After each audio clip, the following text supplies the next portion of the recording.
Hey listeners, tonight we begin with something colder than your ex's heart. A Victorian Christmas, as seen through the eyes of the extremely unfortunate. We're going back to 1853 London, where a single piece of fruit could decide if your year was a total washout or merely terrible. It's not the carols and hot chocolate kind of Christmas. It's the kind where the main holiday excitement is a trip to the workhouse, a joyless, drafty institution that was basically the 19th century's answer to mandatory team building in a leaky basement. So, before you get comfortable, take a second to like the video and subscribe, but only if you actually enjoy what I do here. It's a low-effort commitment that brings immense satisfaction, like finding money in an old coat. Leave a comment telling me where you're listening from and what time it is for you. Somehow, it's always 3 a.m. somewhere, and I love seeing the weird global map of insomniacs. Now dim those lights. Switch on a fan for that soft white noise. Grab that blanket and get comfortable. Maybe check to see if your thermostat is set to anything above Arctic. Let's pause for a second. Have you ever wondered what Victorian Christmas actually felt like if you couldn't afford a single pine needle? Did children really only get one orange? If you got a stocking, was it just full of coal? Like a passive-aggressive lump of fossil fuel? Was the concept of plum pudding just a cruel historical joke invented by rich people? Congratulations. You've just woken up in 1853 London. You're a young girl named Martha in the St. Bart's workhouse, and the year everything is about to get very, very real. Chapter 1.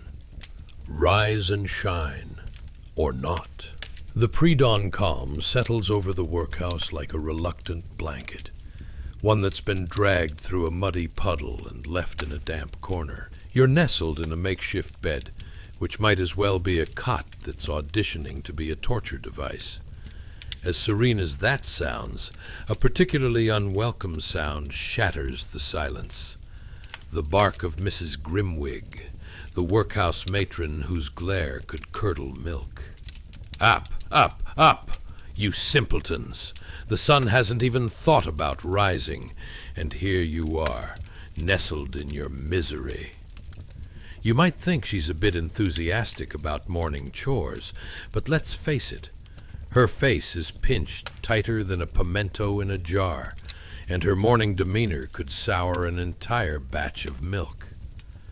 Around you, dozens of young girls stir from their uneasy slumber, squinting like newborn owls in a dazzling ray of misery. You can practically see the weariness pouring from them. Some rub their eyes, others fumble with tangled hair as if it were an ancient puzzle, one that offers no reward upon completion. There's a collective sigh, a sound of resignation that could echo in the chambers of history itself. Are they fully awake? Hardly. They're more like caffeinated sloths, groggily attempting to comprehend life choices leading them to this chilly moment. The smell of wet linen hangs in the air like a bad joke that just won't die. You're not entirely sure if it's the laundry from yesterday or the result of Grimwig's frosty disposition casting an invisible miasma over the room. Similar to a modern-day office after a day-long meeting about the quarterly reports, the kind where everyone has to pretend they're engaged while plotting the escape route to the nearest coffee shop. Now let's talk about laundry. In this workhouse, it's a delightful saga of cold water scrubbing followed by a process that makes hand washing a sheer delight. The idea of a washing machine is evidently as foreign as unicorns playing baseball. You're about to delve into the depths of a mountain of soiled laundry that even a yeti would hesitate to claim. "Who's going to do the scrubbing?" Grimwig asks, eyeing you like a hawk that hasn't eaten in weeks. You realize that your fate, along with the fate of the other girls, rests in the hands of Grimwig's sing-song routine of pointing fingers. You try to muster enthusiasm as your arms stretch toward the pile, but the pillow is quite persuasive about the merits of sleeping in. Let's face it, the smells coming from that laundry basket could challenge a modern-day compost heap in a baking sun. You're practically chemically induced into scrubbing, but do they at least get to wear gloves? Spoiler alert, they do not. The closest thing to a modern luxury is the very fancy concept called bare-handed scrubbing, which, mind you, is akin to trying to peel a kiwi while in an inflatable bouncy castle. Messy, awkward, and certain to leave you with some kind of regret. Imagine using your bare hands to tackle garments stained by the indecencies of a full day's endure. It's bizarre. You struggle with each piece as if it were a mythological creature bent on taking you down. Oh no, the matted petticoat of damp despair. It's got hold of me. The sun would eventually rise, eventually being the key word there. But Mrs. Grimwig is not going to allow that luxurious moment to go unpunished. It's scrubbing season, after all. "You'll be trading places with these rags before I let you sit down. I'll not have you dozing while I'm trying to whip you into shape."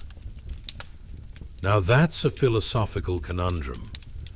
Not the deep kind that makes you question your existence, but the sort that goes, "Why can't I just sleep instead?" This is the sort of contemplation fit for a cozy chair, not for a hard workhouse floor that welcomes morning with the warmth of a frozen burrito. As your work progresses through grim faces and the echo of Grimwig's shrieks, a silly thought drifts in. What if Grimwig opened a yoga studio? She could inspire an entirely new form of pose dubbed the reprimanding warrior. As you scrub, you simultaneously call to mind visions of all the other women throughout history who've endured such demanding work. And somehow, you know with certainty that none of them had a side hustle selling homemade candles. You can't make this up.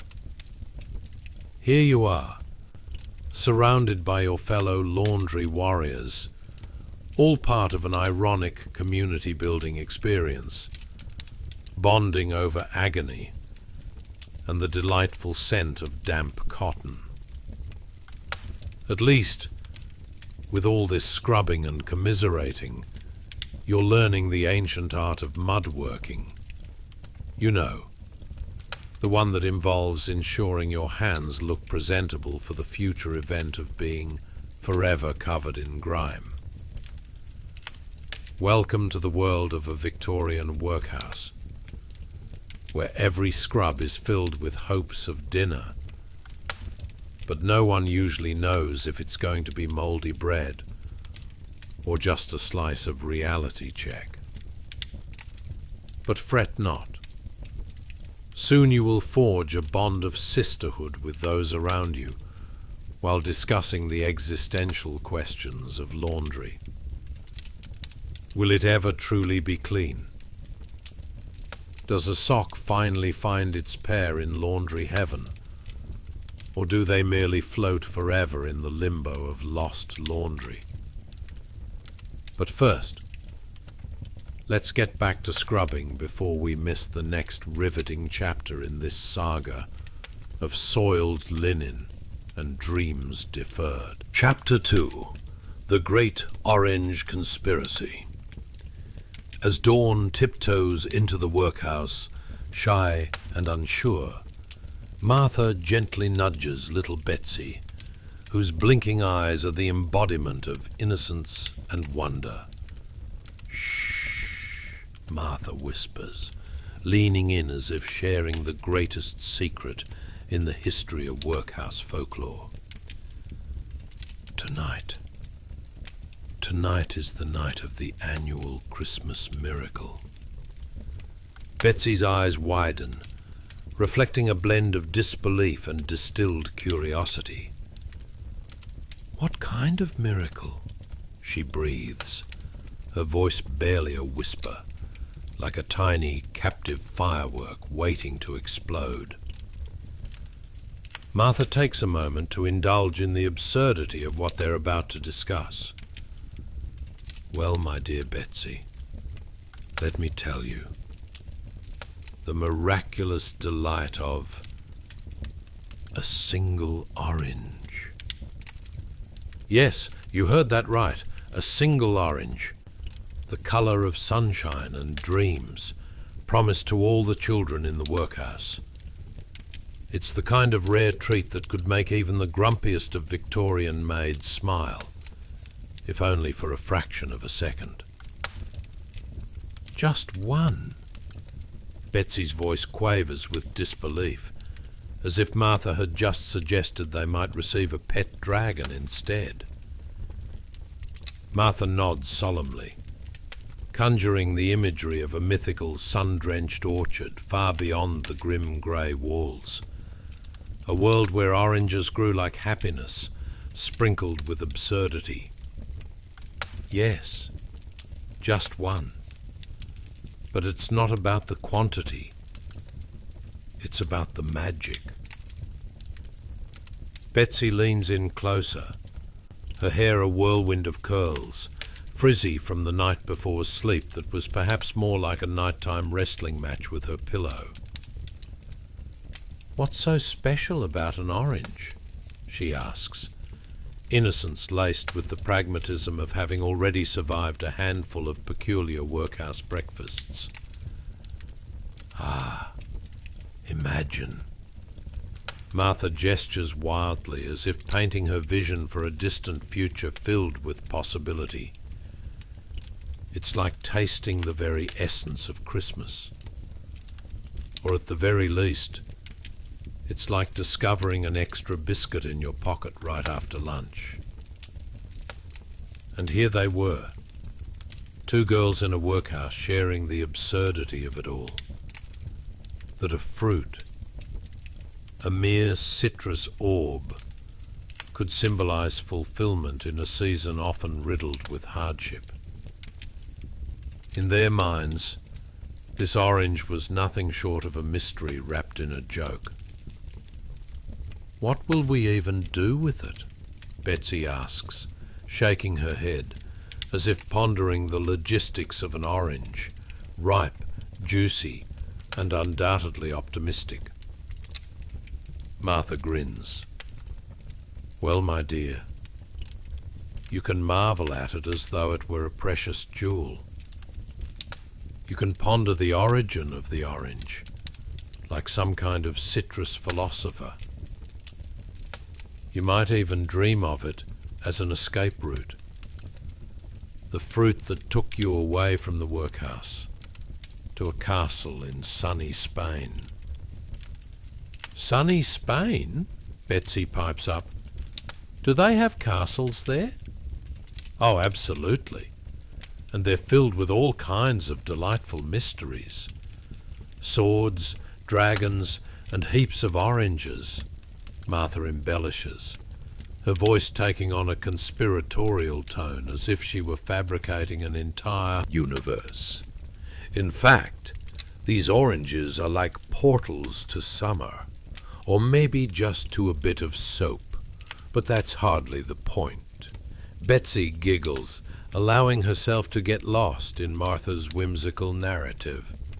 The mere thought of an orange hurled into their dreary world creates ripples of excitement.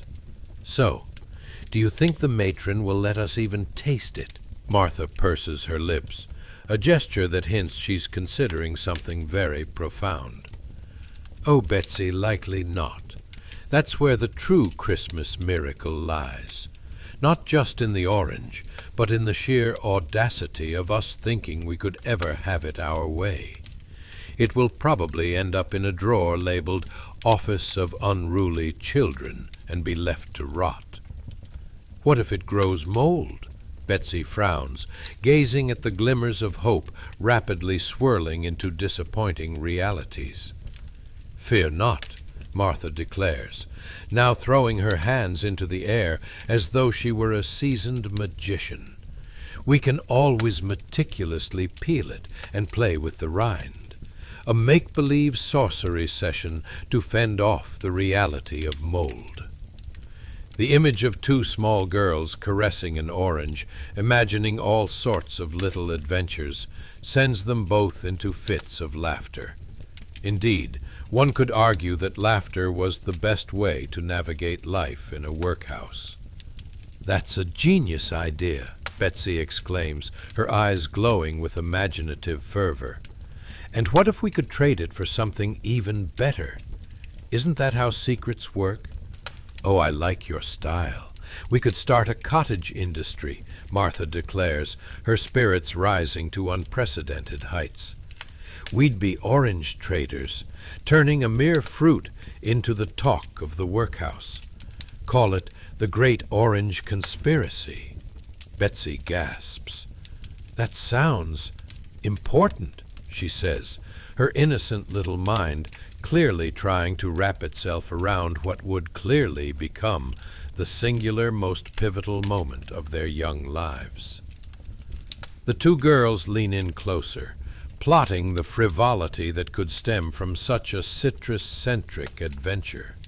Alas, while the reality of the workhouse loomed over them like an oppressive cloud, the idea of that tawny orange, bursting with juice and sunshine, transformed their predicament into a kaleidoscope of absurdity. "All right, I'm in," Betsy giggles, her excitement palpable. "Let's make a deal with ourselves. No matter what Mrs. Grimwig says, when we get that orange, we'll pretend it's the most magical thing ever." Sinking into dreams of oranges, sunshine, and the endless possibilities that only a child could conjure, Martha and Betsy are whisked away, navigating the line between despair and delight, one laugh at a time. Little do they know that even the grimmest days can be spiced up with laughter and the fragrant promise of a fruit meant for both sunshine and warmth. And perhaps, just perhaps, that tiny orange really was the most important gift they could ever hope to receive. A connection, a sense of belonging, and the triumph of childhood imaginings. In the great narrative of Victorian life, it's amazing how a single orange squeezed so much joy into a workhouse filled with drudgery, proving that sometimes absurdity and excitement are just a peel away. Chapter 3. The Citrus Enforcer and the Pungent Peel. Ah, the orange. For Martha it wasn't merely a fruity orb, it was a beacon of nostalgia, the color of sunrise and the smell of heaven itself. As she stands there, lost in rapturous recollection, she can almost hear the delicate sound of her mother peeling one, the thin skin releasing a burst of citrusy aroma, an olfactory explosion more captivating than the best perfume made in some posh, well-lit Victorian shop. You could practically hear the angels singing. If only angels had a direct line to the London citrus market. "Remember, Betsy," Martha muses to her little sister, "the way it rolled off the table and burst upon impact with the floor. That was a journey of epic proportions. The tragedy! But look, even the floor scraps became festive, like a little sunlit confetti scattered on the workhouse floor. But suddenly, as if summoned by the very mention of the fabled orange, Mrs. Grimwig looms over them like an overzealous rain cloud on a picnic day. Her presence is enough to cause whimsical dreams of sun-kissed orchards to evaporate into something resembling, well, Monday morning. "Chatter, chatter! Stop that nonsense!" she scolds, her voice as sharp as a slice of unripe cheese. "You two would do better moving faster than a snail in molasses. We have work to do." You can almost hear the gears turning in Martha's mind. "Mrs. Grimwig, have you ever had a dream?" she wants to ask, but the words glimmer in her throat, too fragile to flit out into the open. Instead, she tries to busy herself with mopping up a splash of porridge that had taken a holiday off the oatmeal-producing assembly line. As they scurry towards the tasks assigned, Martha cannot shake the image of the orange from her mind. She finds solace in the thought that such a delightful thing might yet arrive. "Betsy, can you imagine peeling that golden treasure? It's like unwrapping the universe," she whisper-shouts, excitement momentarily winning against the looming spectre of Mrs. Grimwig. Betsy nods, her eyes wide, a look of sheer determination plastered across her face, as if she were a ship's captain navigating tumultuous waters. "I'd admire the scent first," she says, sounding much older than her tender years. The scent of a real orange, the kind that doesn't shout, "I was stored next to a pile of turnips." Mrs. Grimwig, eavesdropping from her ever-watchful perch, raises her brow and barks, "You'd best be careful with daydreams. Those whimsical thoughts can lead to wild imaginings, like wanting to eat an entire orange." The way she says "wanting," you'd think it's a criminal act, punishable by a fortnight's worth of lumpy gruel. As they continue their labor, the atmosphere buzzes with cheerful chaos. A few children are deep in the intricate art of dodging chores like it was an Olympic sport. Here's the reality check, though. When you find a rogue orange in your midst, suddenly chores don't seem quite as wretched. It's all about perspective, isn't it? What a sight it must be for the well-fed upper crust of society, most of whom can't fathom the joy one measly piece of citrus might bring to a bunch of little scamps starving for color, flavor, and perhaps a dash of vitamin C. Yet as clocks tick monotonously, marking the passage of time like a bored hen scratching the dirt, Martha can't help but ponder, what if we started doing a fruit poll? What if we got our hands on something even more exotic, like a pineapple, or heaven forbid, a mango? Would they send Mrs. Grimwig to the guillotine for allowing such foolishness? Betsy cracks a smile at the thought, her little hands now scrubbing away at a floor that could use a good scrubbing even on the best of days. "What if the orange was our ticket out of here?" she ventures. "Imagine Mrs. Grimwig's face. It'd be like seeing a cat forced to swim. She wouldn't know whether to be angry or just confused." Martha, experiencing a delightful rumble of laughter bubbling in her chest, responds, "Oh, Betsy, you have no idea how delightfully absurd that image is. One minute she's throwing orange peels, and the next she's being chased by children wielding citrus as if it were magic wands. As the hours drift lazily by, the two sisters trudge through their tasks, each more mundane than the last, but still holding on to this fantasy of the bright, shining orange that could bring unexpected joy. Martha reminisces about those long-ago days when they would roll oranges down the hilly streets, imagining they were racing horses. Yes, my dear sister, she concludes wistfully, an orange can be more than a fruit. It is a beacon, a vibrant dot amidst the dreary workhouse landscape, the stuff of dreams, albeit dreams set in a dusty, overpopulated Victorian graffiti of broken promises. With a glance at their drab surroundings, Martha and Betsy forge ahead, each performing their grueling chores under the baleful gaze of the easily irritable Mrs. Grimwig, all while the scent of oranges lingered just beyond their reach, teasing them through the thickness of fog and fatigue. After all, it was in the mundane that magic often slipped through the cracks.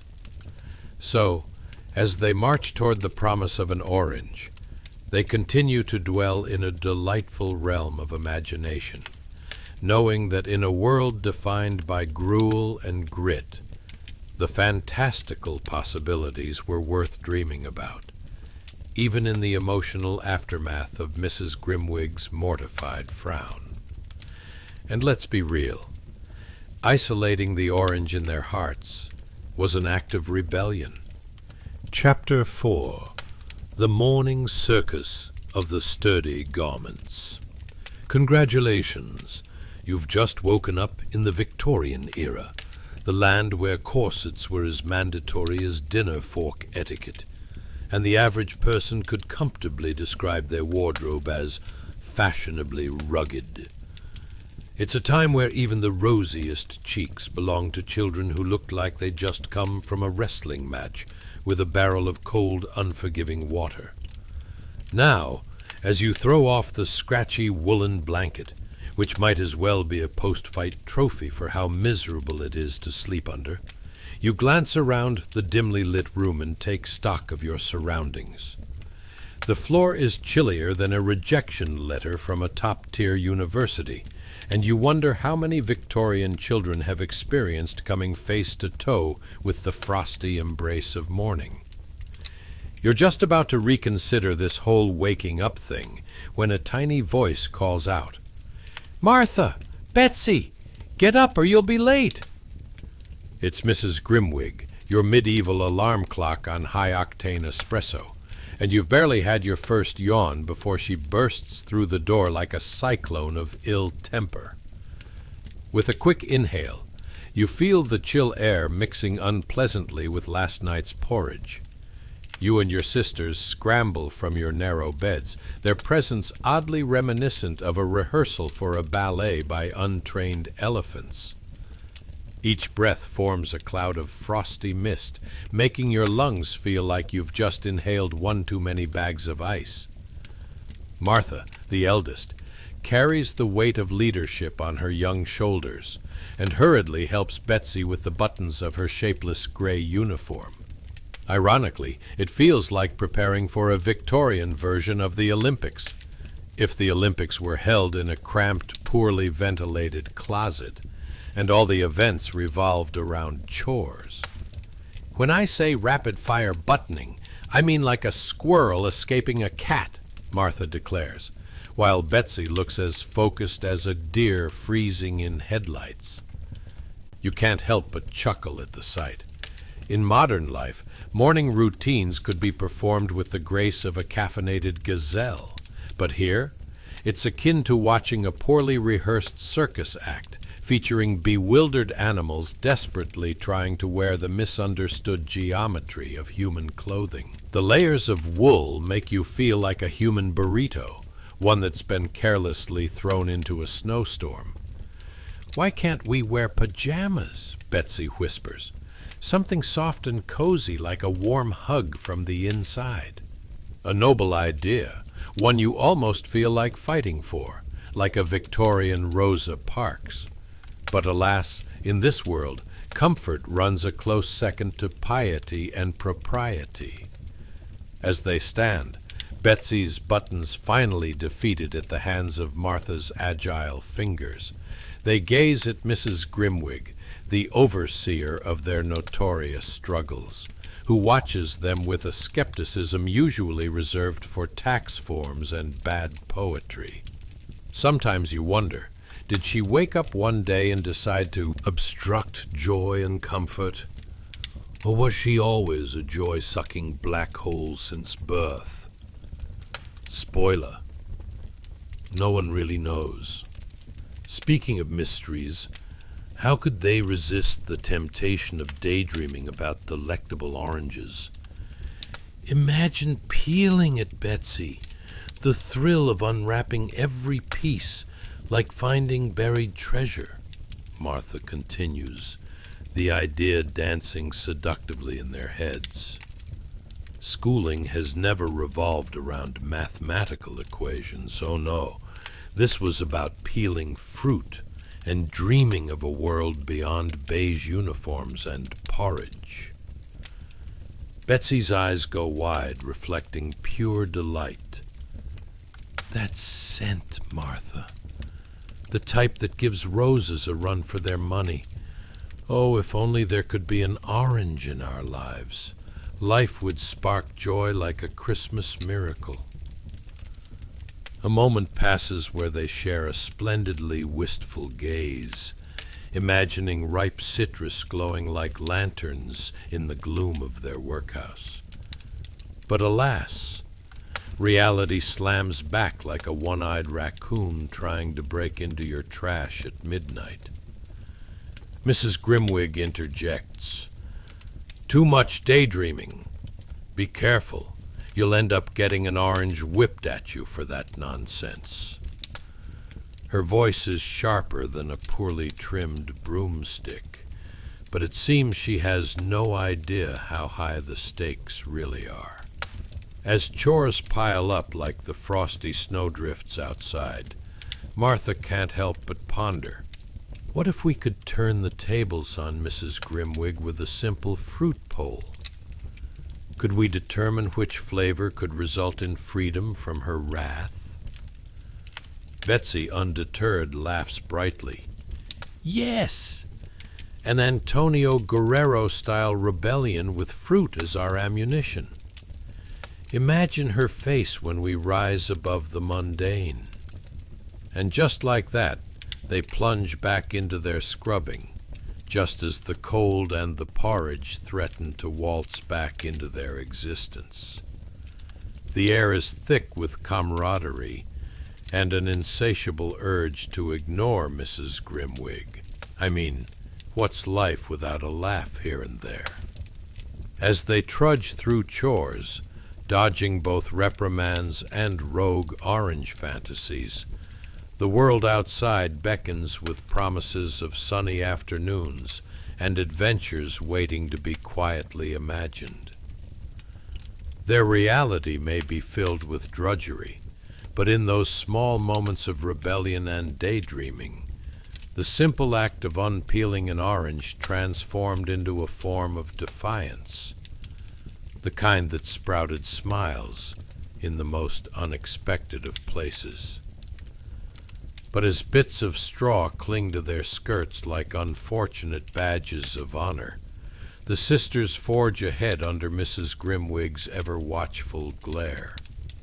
In a world filled to the brim with tedium, the possibility of that elusive orange has never tasted so sweet. As they lean into the mundanity, they humorously ponder what it means to dream of citrus against the backdrop of their somber reality, where even the mundane can hold whispers of magic amidst the dregs of desperation. And thus we find ourselves in the bittersweet elegance of Victorian life, where the promise of a simple fruit can shine brighter than the grandeur of any banquet served to the upper crust. After all, the extraordinary can be found in the ordinary, but only if you can brave the mystery of Mrs. Grimwig's unyielding gaze. Chapter 5. The Porridge Ballads of Victorian Delight. Welcome back, dear traveller, to our delightful exploration of Victorian life. A world where children dreamed of oranges like they were comfortable beds or non-janky household items.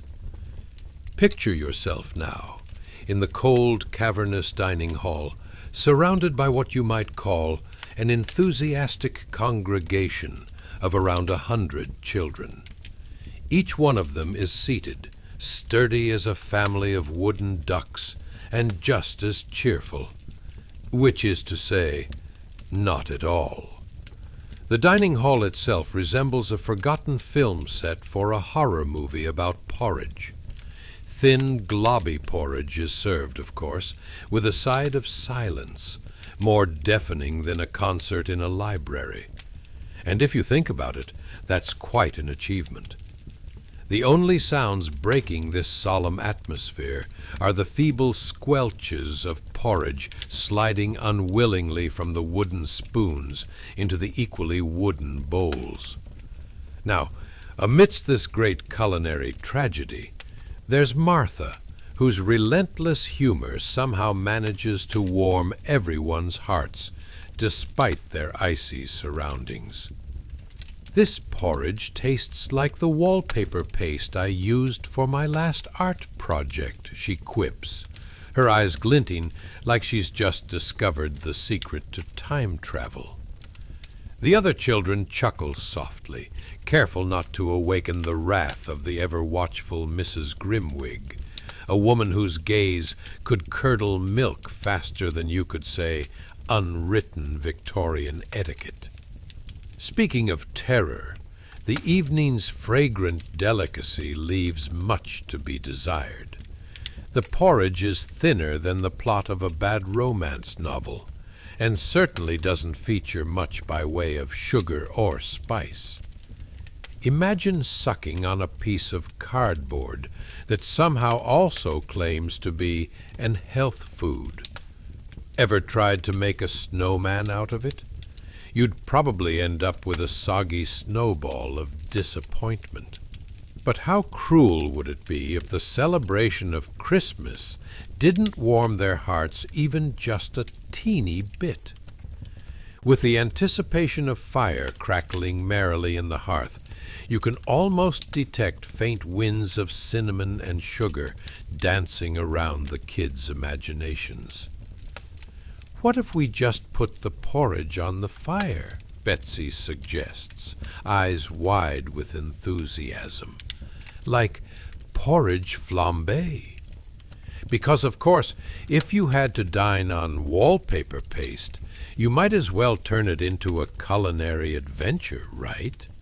However, the great fire of Christmas Eve is highly restricted, with only a few bits of gloriously dry wood and a promise of eventual warmth, if everything goes perfectly and nothing catches fire. You ponder, is there an adult-sized version of safety scissors for when the children finally see their passion project of edible porridge go up in flames? As candlelight flickers almost apologetically, you're struck by the picture before you.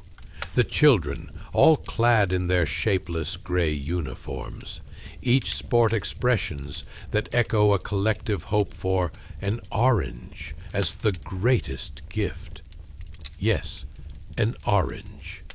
The only gift a Victorian child might get to unwrap on Christmas. It's the kind of sacrificial offering you'd expect in a twisted seasonal play.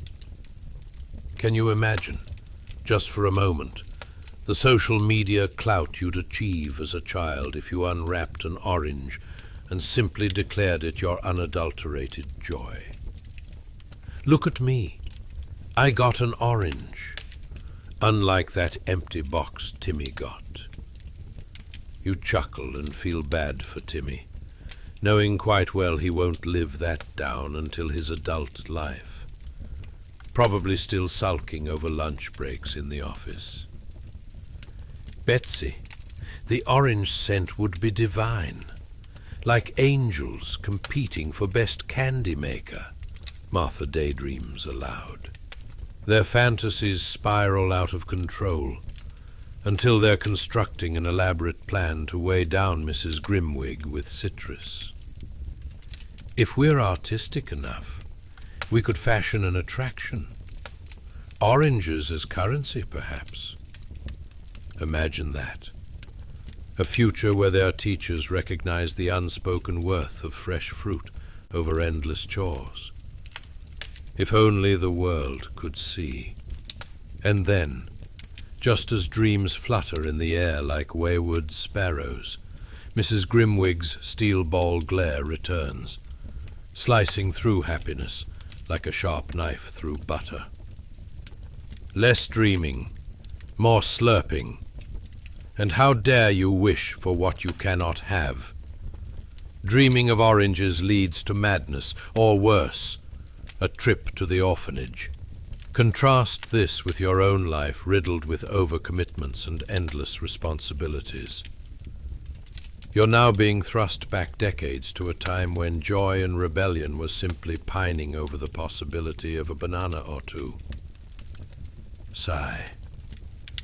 An orange's inexplicable allure is suddenly majestic in ways that may escape modern comprehension. As this scene unfolds, layered above the syrupy, fading smiles of childhood, your heartstrings tug once again. The camaraderie, the occasional rebellion, all seem small yet significant against the wall of flickering candlelight. Wouldn't you want to hang around for a few more moments, standing vigilant against the world's monochrome palette, while clutching that one lingering dream of sweet citrus adventure? And so, amidst thin porridge malfunctions and the ever-watchful Mrs. Grimwig, these Victorian children find ways to laugh and dare to dream, even in the most mundane of circumstances. Unbeknownst to them, little moments like these, peppered with laughter and imagination, wield the potential to transcend the limitations of their time, tangentially creating a future fueled by dreams of a better breakfast. After all, who doesn't wish for the day when they could break free, just for a moment, from a world that dangles the promise of one orange over your head, while you cling to wooden spoons like their modern-day treasure maps? Now that's the kind of mildly interesting history that might just help you drift off. Chapter 6. Mr. Penge and the Great Orange Anticipation. Hey guys, welcome back to our cozy corner of mildly interesting history. Tonight, we're diving into a world so delightfully dull that even a potato would find it exciting. Specifically, the delightfully drab Victorian workhouse experience. Yes, you heard me right. We're all snuggling up to learn about a time when a single orange was a child's only Christmas present, which sounds like the worst birthday ever, unless your birthday is December 25th, and you've already exhausted the cookie supply. Now, imagine dimming the lights, kicking off your shoes, and letting the gentle hum of the universe cradle you. Maybe even put on a fan, because who doesn't love feeling a cool breeze when discussing Victorian-era child labor? So, settle in, my friend. Before we paint this picture of grim reality and surprising cheerfulness, let's consider for a moment. What if workhouses had been sponsored by the worst reality TV show imaginable? Survivor, Workhouse Edition. where children compete to see who can stay cheerful longest while dining on porridge that's essentially disintegrated hopes and dreams. But really, do you think they had Instagram back then, for all those citrusy unboxings? Would Martha's followers be like, "Is that an orange or just another sad potato?" One-upping each other over who had even the mere potential of fruit. Congratulations, you've just woken up in 1850. Don't panic, it's not all cold porridge and fewer oranges than you hoped. In fact, you're nestled snugly in the workhouse under the vigilant gaze of one Mr. Penge, a man whose neck likely rivals the Tower of London in height, and whose disposition is about as jolly as a wet sock on a rainy day. As the tall workhouse master steps forward, a creaking noise reverberates through the dim hall, which could very well be the sound of hope deflating, or an ancient bench complaining. "Attention, children," he booms like a diluted thundercloud.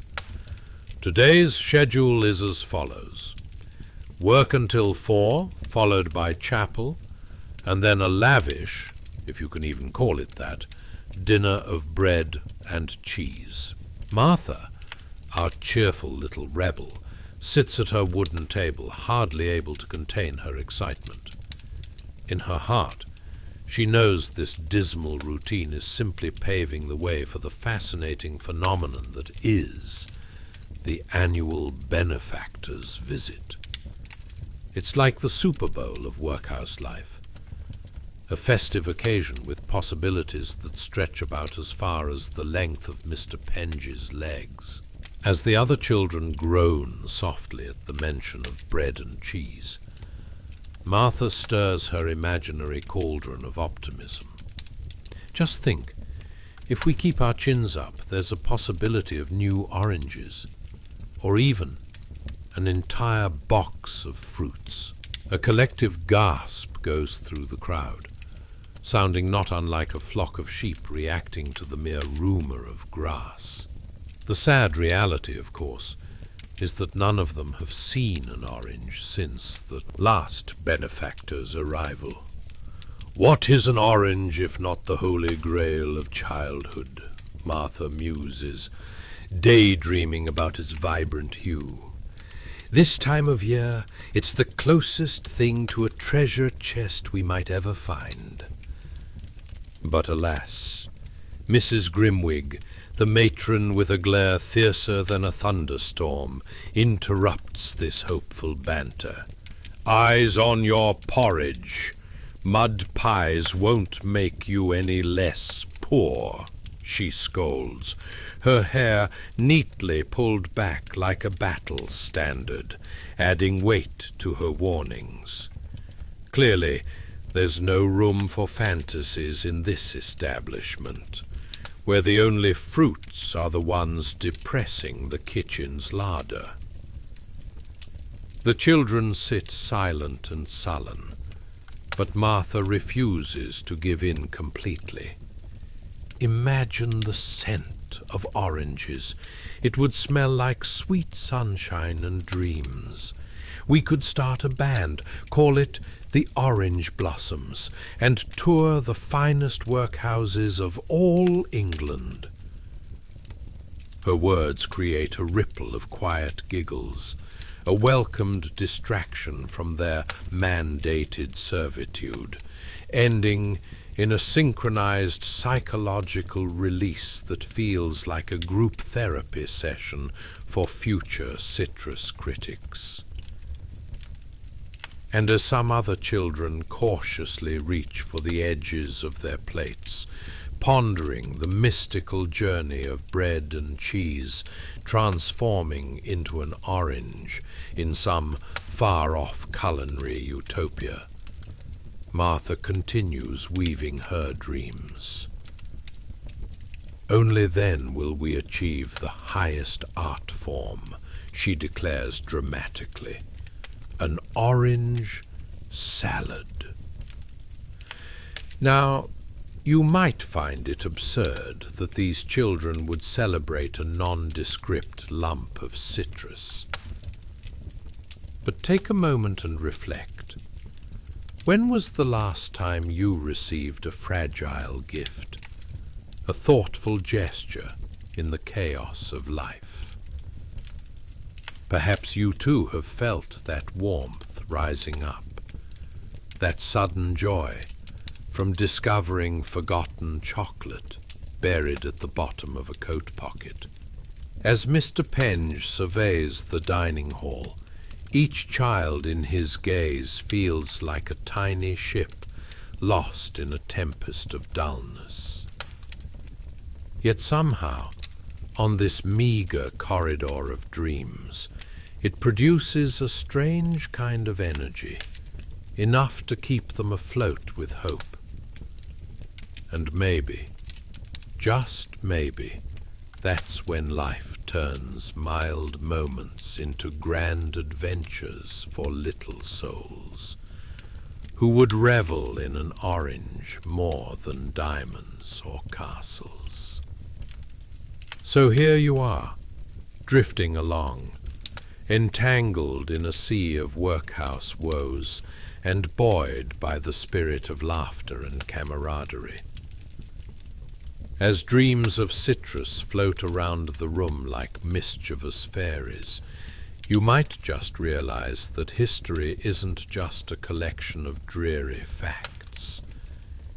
It's an ethereal playground where every orange has the power to ignite joy. Now, while the children dream of oranges, consider this. In the grand chronicle of life, are we not all just waiting for our next festive orange to arrive? Chapter 7.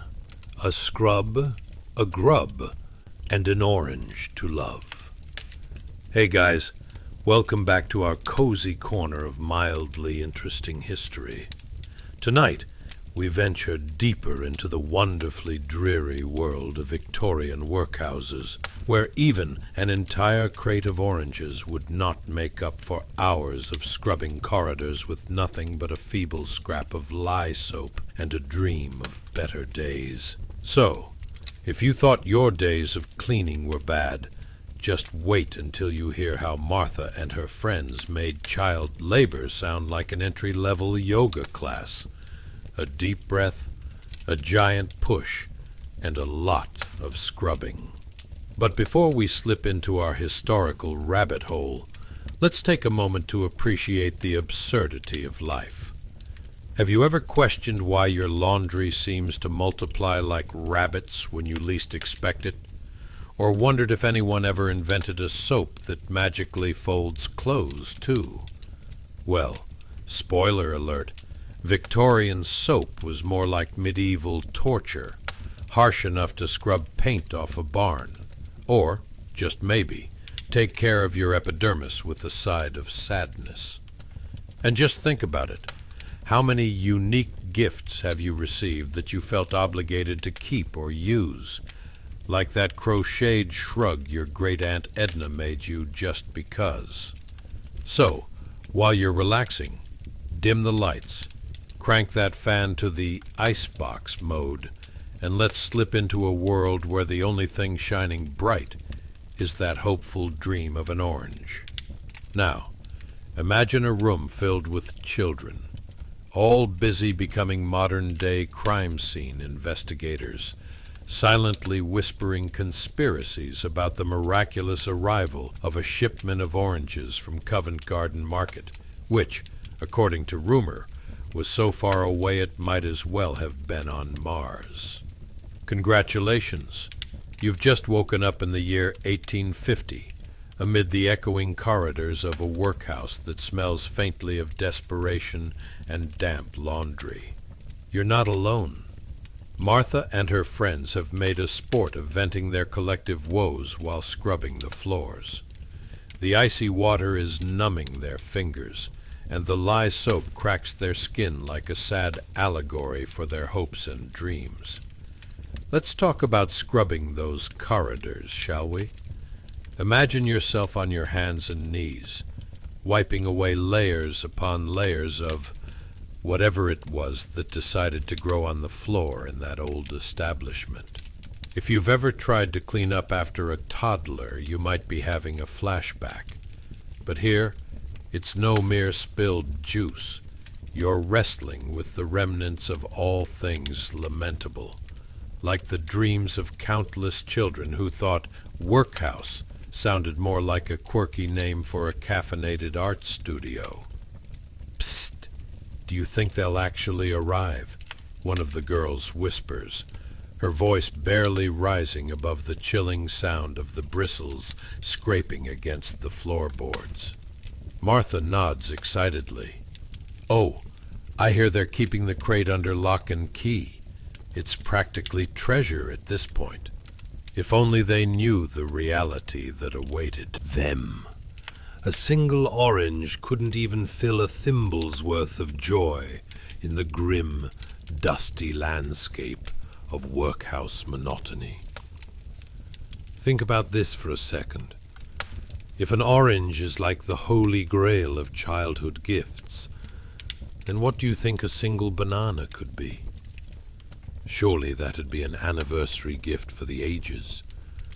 When compared to the transcendental joy of an orange, a banana feels like offering someone day-old bread when they had their heart set on a millefeuille.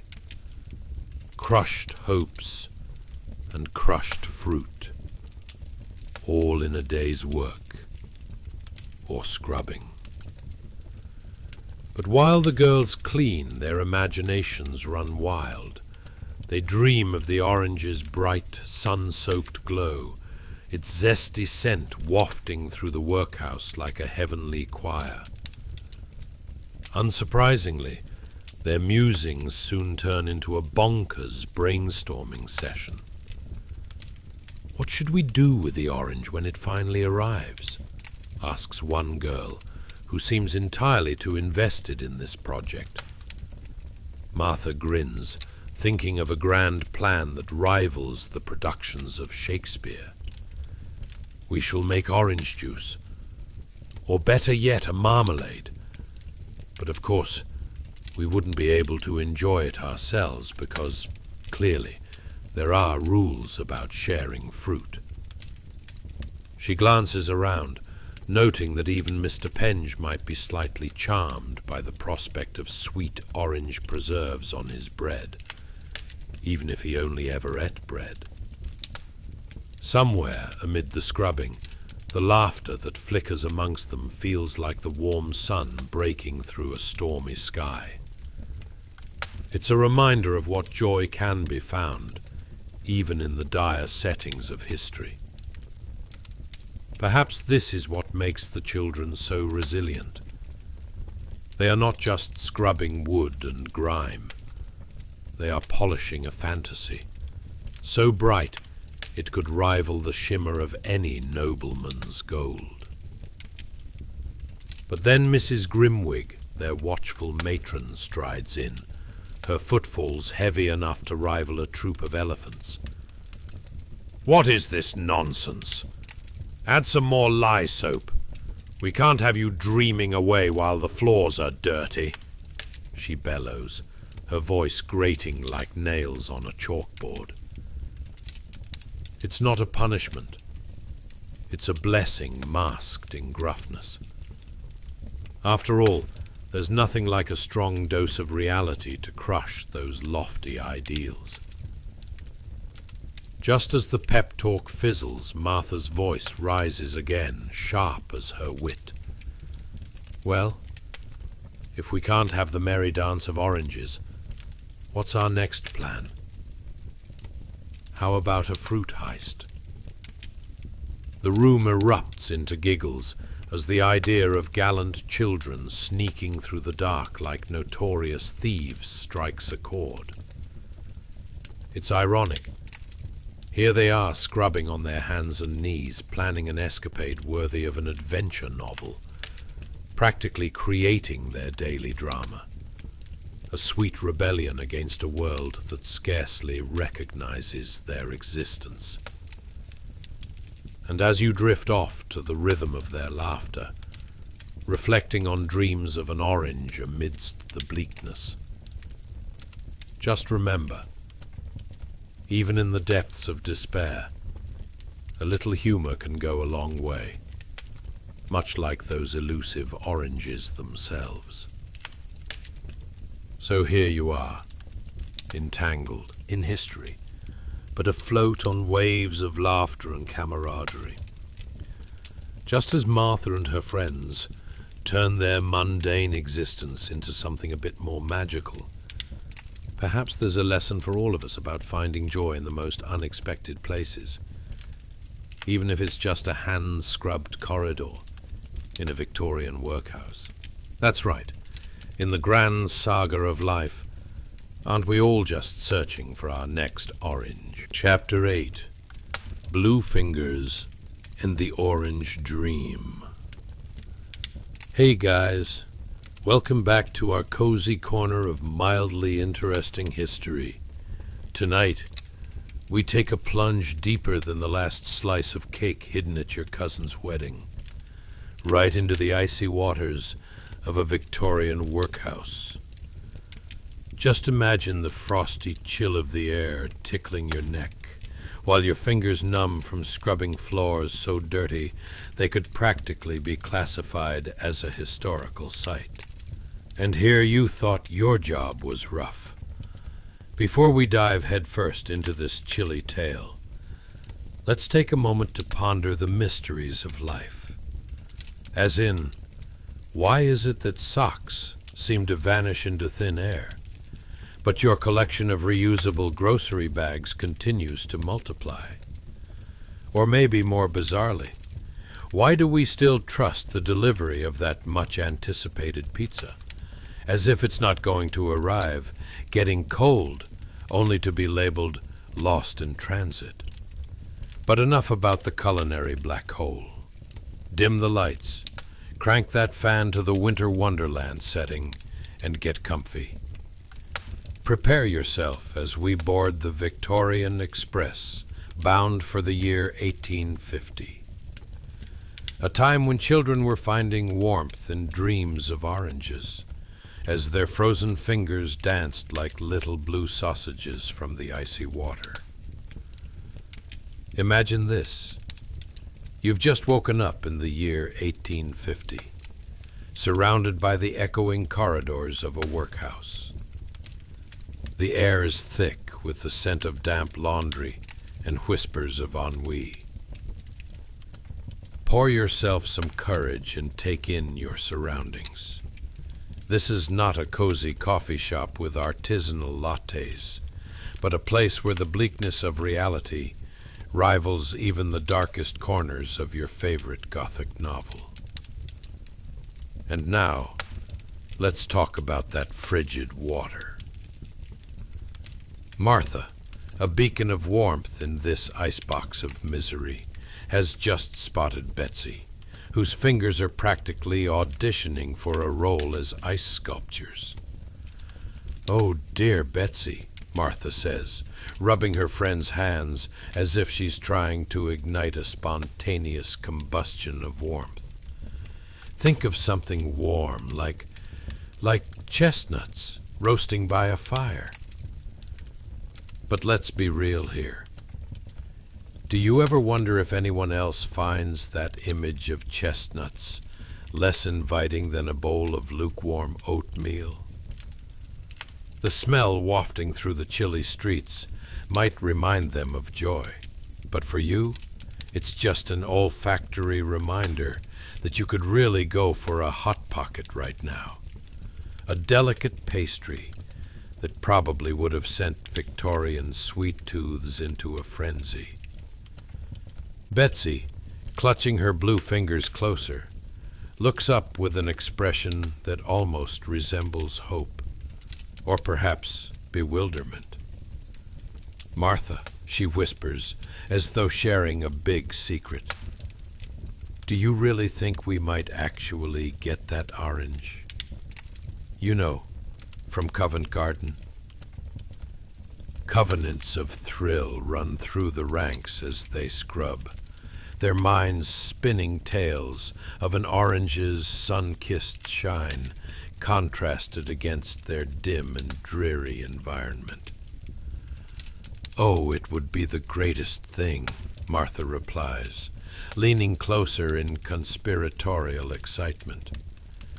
"We'd fashion capes of orange peels and dance like the fairies in our dreams." You can't help but chuckle quietly to yourself. Really, who needs a wardrobe when you can have a wardrobe malfunction brought to you by fruit? If only life were so simple.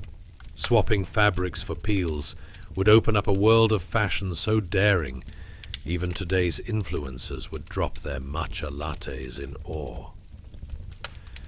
The girls circle around Martha as if she's just proposed a plan to overthrow the monarchy. After all, in a place where a crate of oranges embodies the essence of joy, isn't a little fantasy valid? "So, what happens if we actually get it?" Another girl chimes in, her eyes sparkling with mischief. "Shall we squeeze it into juice? Or maybe..." She leans in for dramatic effect. "We could just reenact the entire orange on toast experience from some fancy cookbook." The laughter ripples through the workhouse, brightening the literature of their grey lives, even if only for a moment. Because frankly, the idea of ruining a perfectly good toast with something as exotic as citrus is about as good as it gets. You know, when you stop and think about it, wouldn't you trade your fridge for an orange episode of a telenovela cycling through your dreams? Imagine a citrus twist filled with thrill. But just as hopes lift like a buoyant balloon, in strides Mrs. Grimwig, the matron who could silence a chamber full of excited children without even trying. "Enough of this nonsense. More lye soap and less daydreaming." She bellows like an overzealous drill sergeant, because nothing says warmth and care quite like a hefty dose of suffocating reality. As she turns the corner, the giggles of rebellion rise in the air again. "Maybe we can stage an orange heist," someone suggests. And oh, the hilarity that follows. Can you imagine these innocent children, a ragtag team of sugary bandits, sneaking around, planning their daring escape to procure such a coveted treasure? A crime scene with finger-licking consequences. And as you drift comfortably into dreams of buttery orange dreams, your mind will twist and turn, much like those workhouse floors. Perhaps buried within these jumbled memories of youthful laughter lies an important lesson. Sometimes life offers us nothing but cold waters and blue fingers. Yet, like Martha and her companions, in the face of despair, a pinch of absurdity and laughter can light the way through the darkest corridors, reminding us all that joy, however fleeting, is worth chasing. Rest easy, friends. In this grand saga of life, don't we all just want to find our next orange, warming our chilly spirits, even on the coldest of nights? Chapter 9. The Divine Orange and Martha's Christmas Musing. Hey guys, welcome back to our snug nook of mildly interesting history, where tonight's tale promises to be sweeter than a grandmother's secret pie recipe, or, at the very least, more entertaining than your aunt's holiday stories that start with, "You won't believe what I saw at the grocery store." As we settle in for a comforting slice of yesteryear, let's be truly honest. Only in a world as bewilderingly absurd as the Victorian era could a single orange end up being the highlight of a poor child's Christmas. Why, you ask? Well, can we take a moment to appreciate the fact that the fruit also functioned as a form of currency, a charming object of desire, and an all-around culinary star? Quite the resume for this humble citrus. But before we embark on Martha's whimsical memory of holiday cheer that's cozier than a cat in a sunbeam, let's ponder some important modern-day questions. Have you ever pulled a fruit out of your bag only to realize it's become a pulpy mess? Or is that just life now? Have you ever tried to shop for gifts and ended up getting sidetracked by snacks, only to reveal that the gift of cheese puffs isn't quite as festive as you thought? Oh, the allure of snacks. And what if, one fine day, instead of oversized sweaters and whimsical socks, everyone decided to give oranges instead? Imagine the citrus pandemonium. Well, congratulations. You've just woken up in 1850. It's a festive Christmas morning. Your dreams are coloured by the warm glow of hope, and as you stretch your slightly frostbitten fingers, you're eagerly anticipating one splendidly shiny orange. Just try to ignore the cobwebs and the chilly draft. A perfect cameo from your least favourite weather app. Martha, our story's beacon of honesty and cheer, recalls the Christmases of yore. Picture a quaint little cottage bursting with joyous anticipation, despite having as many possessions as a sock drawer after a laundry mishap. It was a time when the scent of pine filled the air, not from some Yankee candle, but fresh and feathery trees jostling for space in the cottage's main room. There, amidst the thrumming of the hearth, were her siblings, eyes alight, fingers twitching with excitement. "Just think of it, Martha," they buzzed. "The orange. If we get just one, it'll be our very own gift from the universe, tucked snugly among those charred bits of last year's coal." Cue the collective sigh at the thought of how deeply magical an orange felt.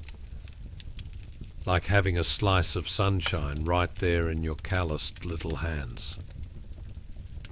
And how do you split an orange into perfect segments like it was some divine culinary experiment? It turns out you need the precision of a performing surgeon and the finesse of a cat burglar. "Behold," her father declared, brandishing the citrus as if it were an Olympian trophy. "This single orange shall be divided amongst our beautiful brood," he said, almost in a Shakespearean soliloquy. "For what is Christmas, if not shared joy?" Martha watched, wide-eyed, as her father balanced the fruit with surgical precision, carving it like it was a work of culinary art. Because, let's be honest, in a time when fruit was about as rare and coveted as a unicorn, this orange starred in the family Christmas like a Hollywood A-lister. Each slice was met with gasps of wonder and awed whispers. "Look at the pores! It's practically glowing." As he sliced, the siblings held their breath, believing they might spontaneously combust with joy. One segment for Charles, one for Eliza, one for... "Oh dear, now Martha only gets the pith," he humorously lamented, eliciting giggles reminiscent of a mischievous school play. Somehow the prospect of a segment of orange, even if it came with a side of bitter pith, was still supreme wonder, a shining beacon of hope in their modest holiday landscape. And amidst this epic orange saga, Martha and her siblings would concoct fantasies of the wondrous things that could accompany their precious slice of citrus. "We shall make splendid hats from its rind," one sibling exclaimed, confidently declaring their fashion prowess to the world. "Or perhaps an all-orange feast where our favorite dish is orange on toast, perhaps." They imagined the culinary capacities of their precious orange, laughing as they envisioned their grand festival of flavors culminating in something as absurd as candied peels served in decorative arrangements. The laughter rang in the air like the chime of distant church bells, echoing through their simple abode, momentarily banishing any hint of the workhouse looming ominously just outside their lives. But as every festive moment inevitably has its heroically grumpy foil, enter Mrs. Grimwig. "Enough of your absurd orange dreams," she barked like a particularly persnickety thundercloud. "More scrubbing and less daydreaming." Ah, the somber tones again. Just when the children were ready for an orange heist, their optimism knocked aside, like holiday ornaments during an animated Christmas dinner. Ah, well, Mrs. Grimwig, with her strict demeanor that could curdle milk just by entering the room, was the reminder that amidst joy, duty always seemed to hover like an uninvited guest.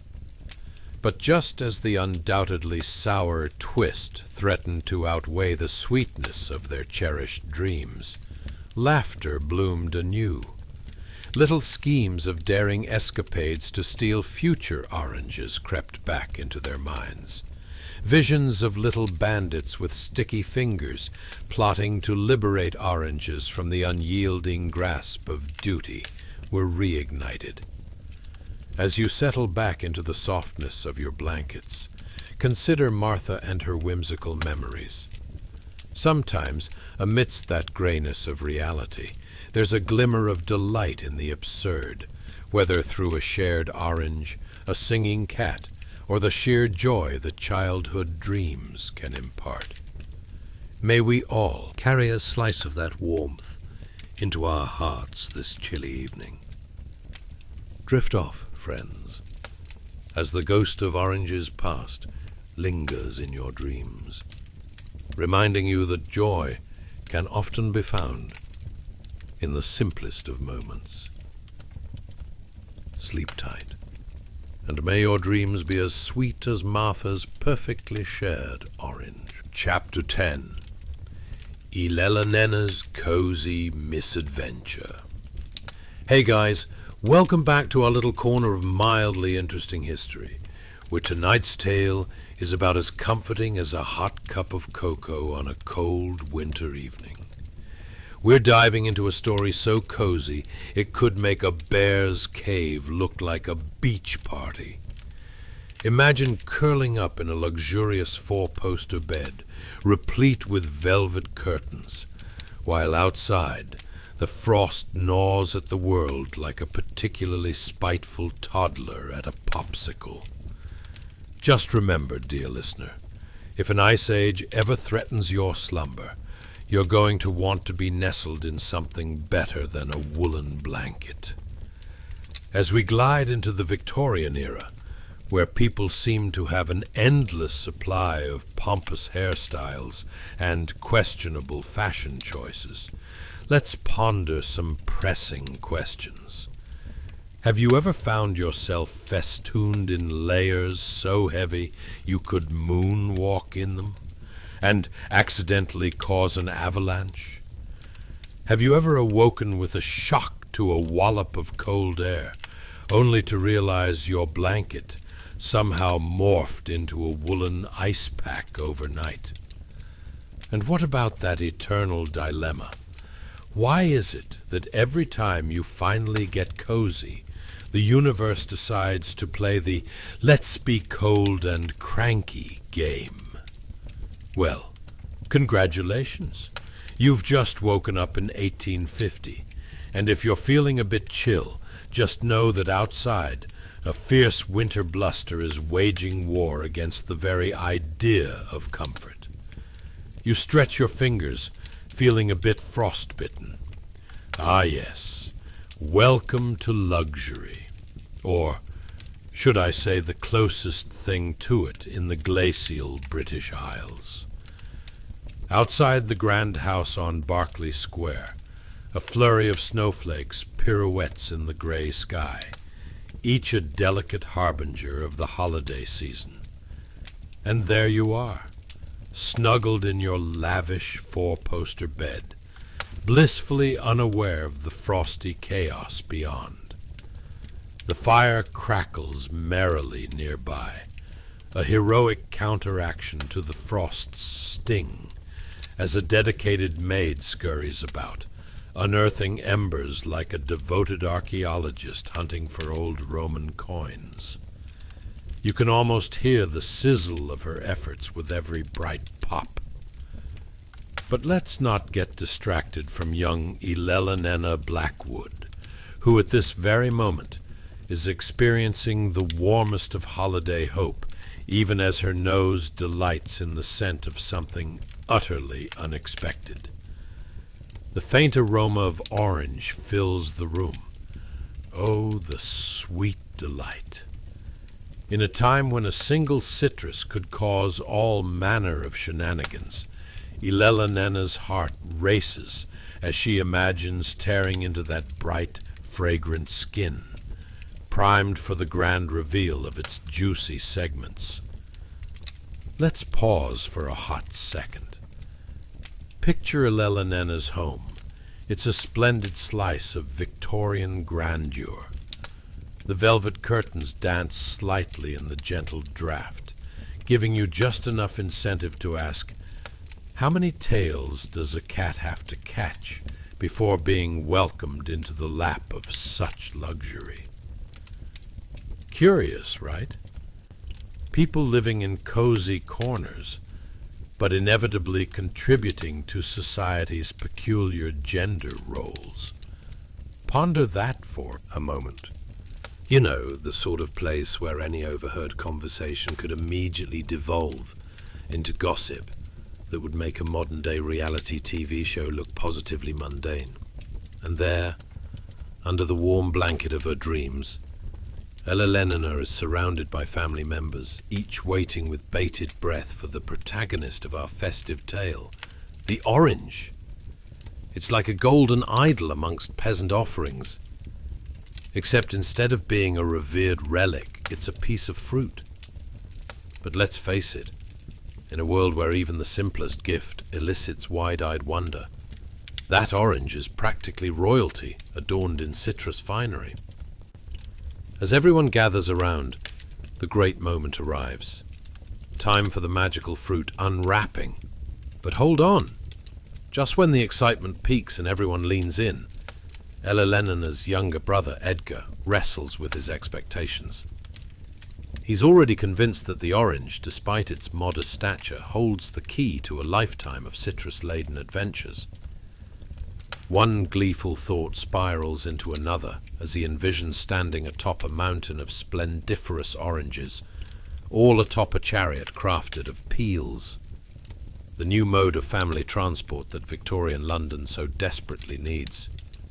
But alas, humans tend to have catastrophic imagination. Oh look, it's Mrs. Grimwig, who appears to dismiss the whimsicality with the briskness of a winter gale. Such silly chatter, she reprimands. The naughtiest of all ideas, indeed. If only her quizzical face could turn into a permanent frown, think of the lines she could house like a distressed map of an ancient civilization. How can one negate that the orange is the heart of joy, chortles Elelenena's father, preparing for the grand slicing ceremony? It's a spectacle akin to some grand medieval banquet. Every sibling watches with bated breath, and you can practically feel the ancient expectations in the air like a wobbly souffle. And what follows next? Slices are carefully harvested, and as they are distributed, the room fills with the sound of little giggles. Even a few pithy rib tickles find their way into the joyous atmosphere. But isn't it humorously ironic? One moment you're equating greatness with being a single slice among a proud family, sharing grinned giggles of glee. The next, Mrs. Grimwig's looming presence reminds everyone that life is rarely as sweet as the juicy flesh of an orange. She demands order amidst their festivity, and the children are silently reminded of the balance between mirth and duty. Because being a sibling in Victorian London isn't all laughter and oranges. It comes with the ominous shadow of chores. Still, let's tip our hats for a moment and showcase the absurdity of it all. Picture Mrs. Grimwig juggling the expectations of cleanliness alongside the children's need for fanciful dreams. How does one balance a sugar-sweet fantasy with the grim realities of dusting, scrubbing, and polishing a home? It's enough to make you wonder if a more gingerly approach could be adopted instead of wielding scrubbing brushes like swords. And so, as Elela Nena and her siblings move through the raucous ups and downs of childhood dreams and responsibilities, we learn that sometimes the most absurd stories come from the simplest moments. Drift off into slumber tonight, knowing that every child views the world through a lens of endless wonder, while the heavy hand of responsibility dances closely behind. Like a child's pet cat, pretending not to devour the Christmas turkey during dinner. Sleep tight, and may your dreams be filled with citrus delight and slightly absurd family antics, or at the very least, a new fantasy about an ever-elusive orange. Chapter 11. The tangerine that could have been a Christmas tree. Hey guys, welcome back to our mildly interesting history corner, where tonight we're diving into the whimsically chill world of Victorian Christmas. That's right, hold on to your mugs of warm milk because we're about to thaw out some of the most bizarre holiday traditions, like a stubborn ice cube refusing to melt on the countertop of life. Dim the lights, grab a cozy blanket, and make sure you're settled in like a cat in a sunbeam. Trust me, your comfy couch won't judge you for the snack crumbs between the cushions. The only judgment here comes from the ghosts of past Victorian etiquette, peeking out from behind their exquisitely painted porcelain figurines. And speaking of past lives, let's ponder for a moment. Have you ever placed a Christmas tree in your living room and thought, who decided a dead tree with glittery bits and questionable ornaments is a great idea? Or have you ever opened a present only to find its socks and immediately questioned your relationships with your friends and family? Well, dear listener, you're in good company. You've just woken up in 1850, where folks juggle gift-giving expectations worse than they juggle flaming torches at the local tavern. But first, let's set the scene. Picture it. Elelena Blackwood, a name both lovely and certainly performative. You hear her exclaiming with glee, gazing through a frosted window at Berkeley Square, where snow is carpeting the streets like an overly generous bakery that ran out of icing.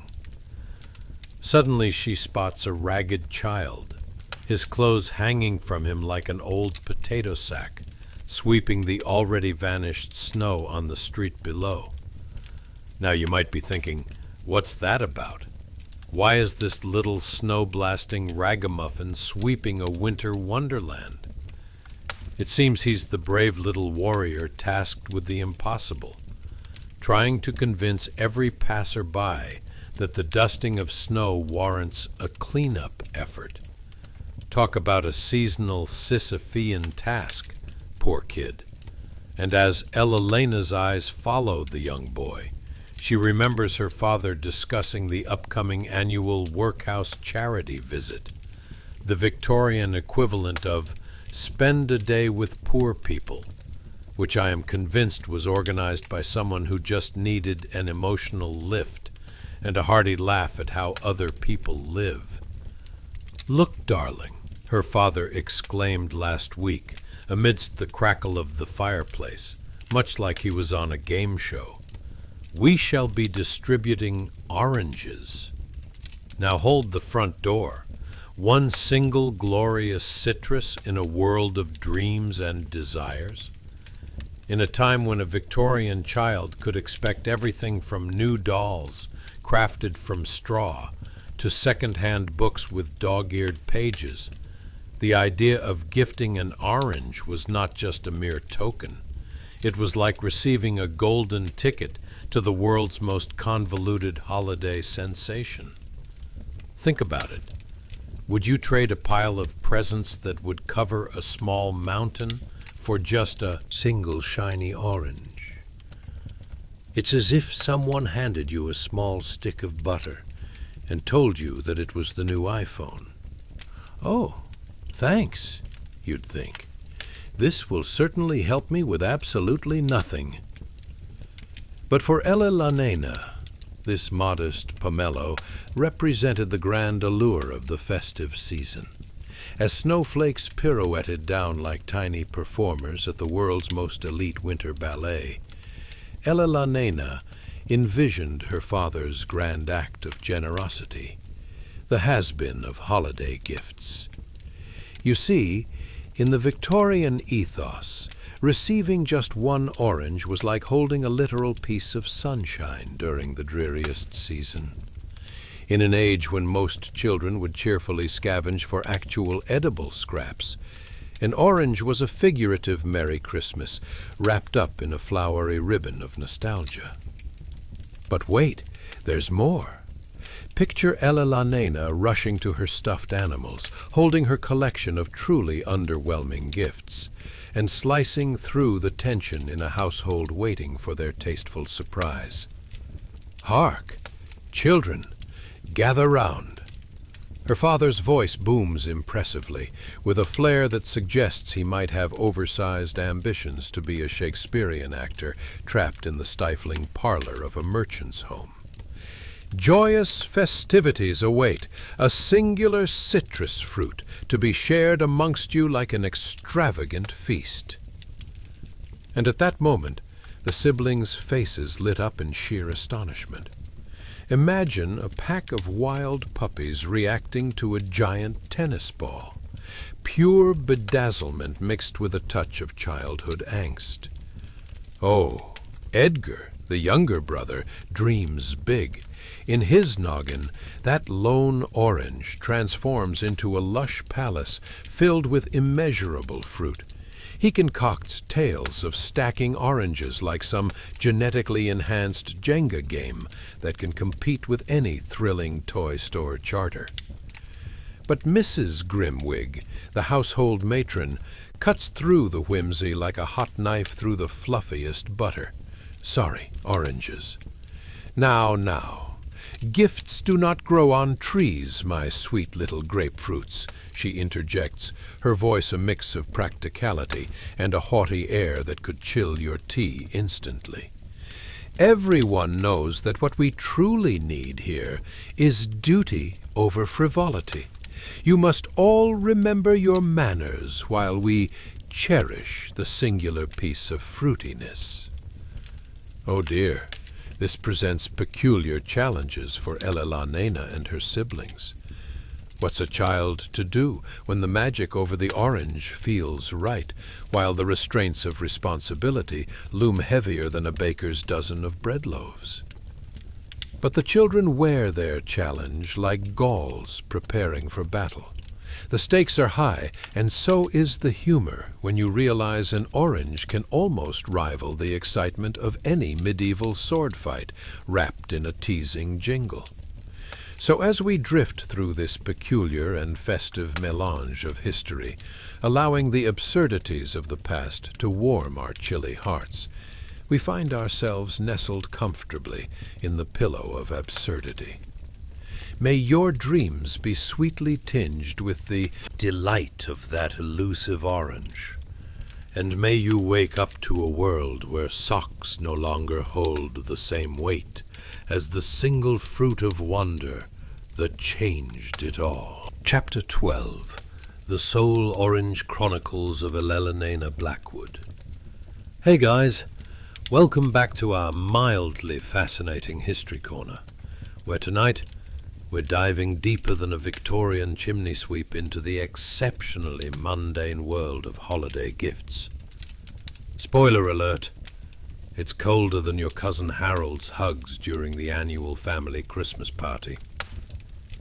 We're talking about a time when generosity meant a single orange for a whole family, and all those overstuffed stockings, basically just a competition to see who could stuff the most disappointment and socks. So, settle in. Adjust that fluffy throw blanket like you're a high-stakes poker player, and prepare to ponder the following. How do you like your eggs in the morning? Scrambled?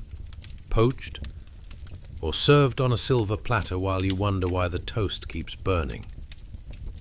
And do you ever pause to think how ridiculous it is we gift each other things that we totally don't want? I mean, socks and ties, uninvited relatives from Christmas past. Tonight, you're about to find out what it was really like to celebrate Christmas in the Victorian era. A time when you could genuinely find out if life was more exciting than a bucket of ice water. So let's summon our inner time travelers, because congratulations, you've just woken up in the 1850s, where you might as well have a sticker on your back declaring, "Caution, may contain awkward family gatherings and no Wi-Fi." Now, let's chat about breakfast, shall we? Yes, breakfast. It's the most important meal of the day. An opportunity for your stomach to whisper sweet nothings to your taste buds. And at one end of a long mahogany table that looks like it could have comfortably housed a small army, we find Elelena Blackwood. Picture her now, seated in a dining room that's somehow more luxurious than a king's crown, and delightfully bigger than your last Zoom call background. The silverware glimmers under candlelight, and every piece of crystal seems determined to outshine the other. Like that one friend at a party who is way too into karaoke. Elelena feasts on an impressive assortment of breakfast delights. A selection of eggs that look like they were sourced from only the most noble of hens. Kipper fish, the grandparent of anchovies, and toast so buttery you might mistake it for a travel agent trying to sell you summer vacation packages. Add a side of winter fruits, and you've got yourself a breakfast spread that would make even the most posh brunch enthusiast weak in the knees. But wait, the real gem of this morning? The butler, with his majestic bow tie and air of utter unconcern, casually drops the bombshell that the oranges laid out before her are a rarity. A once-a-year treat intended for workhouse children. This is where you stop, wide-eyed, because in a household where the dining experience rivals a royal feast, an orange is treated like a cheeky little boy smuggled on stage during a Shakespearean play.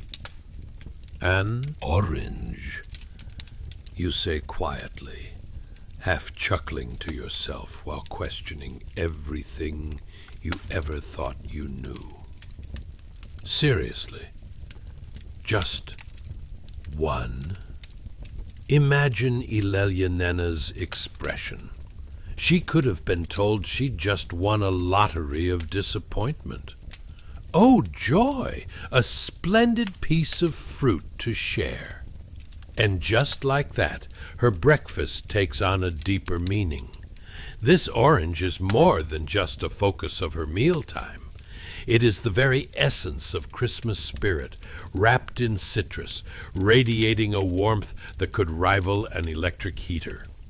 Clearly, they didn't have the orange emoji back then, or she'd be posting that on her Victorian Instagram. Now, let's take a moment for some historical context here. Picture the workhouse children, after all. Think about what they might be seeing during Ilelyanena's upscale breakfast gathering. They'd probably be scavenging for scraps or trying to inspire table manners with nothing more than a slim chance at a non-vegetable item on the menu. A lumpy potato? Bravo! Set the table, grandmasters of culinary acquisition. But here sits Ilelyanena, grappling with the meaning of fruit in a time when sharing is caring was not just a jolly phrase, it was a daunting obligation. Daring, even. Would her siblings leap for the sole orange like they were plunging into a battle royale? Would her overzealous brother pull a full-on Monty Python routine to convince everyone why he alone deserved this triumphant taste of joy? You see, dear siblings, he'd declare with the enthusiasm of a Victorian auctioneer, I should have the orange because I snored the loudest during last night's bedtime story. But that's precisely the charm of Ilelyanena's world. While adults concerned themselves with propriety, children were concocting elaborate schemes to convince a household matron that sheer exuberance trumped all.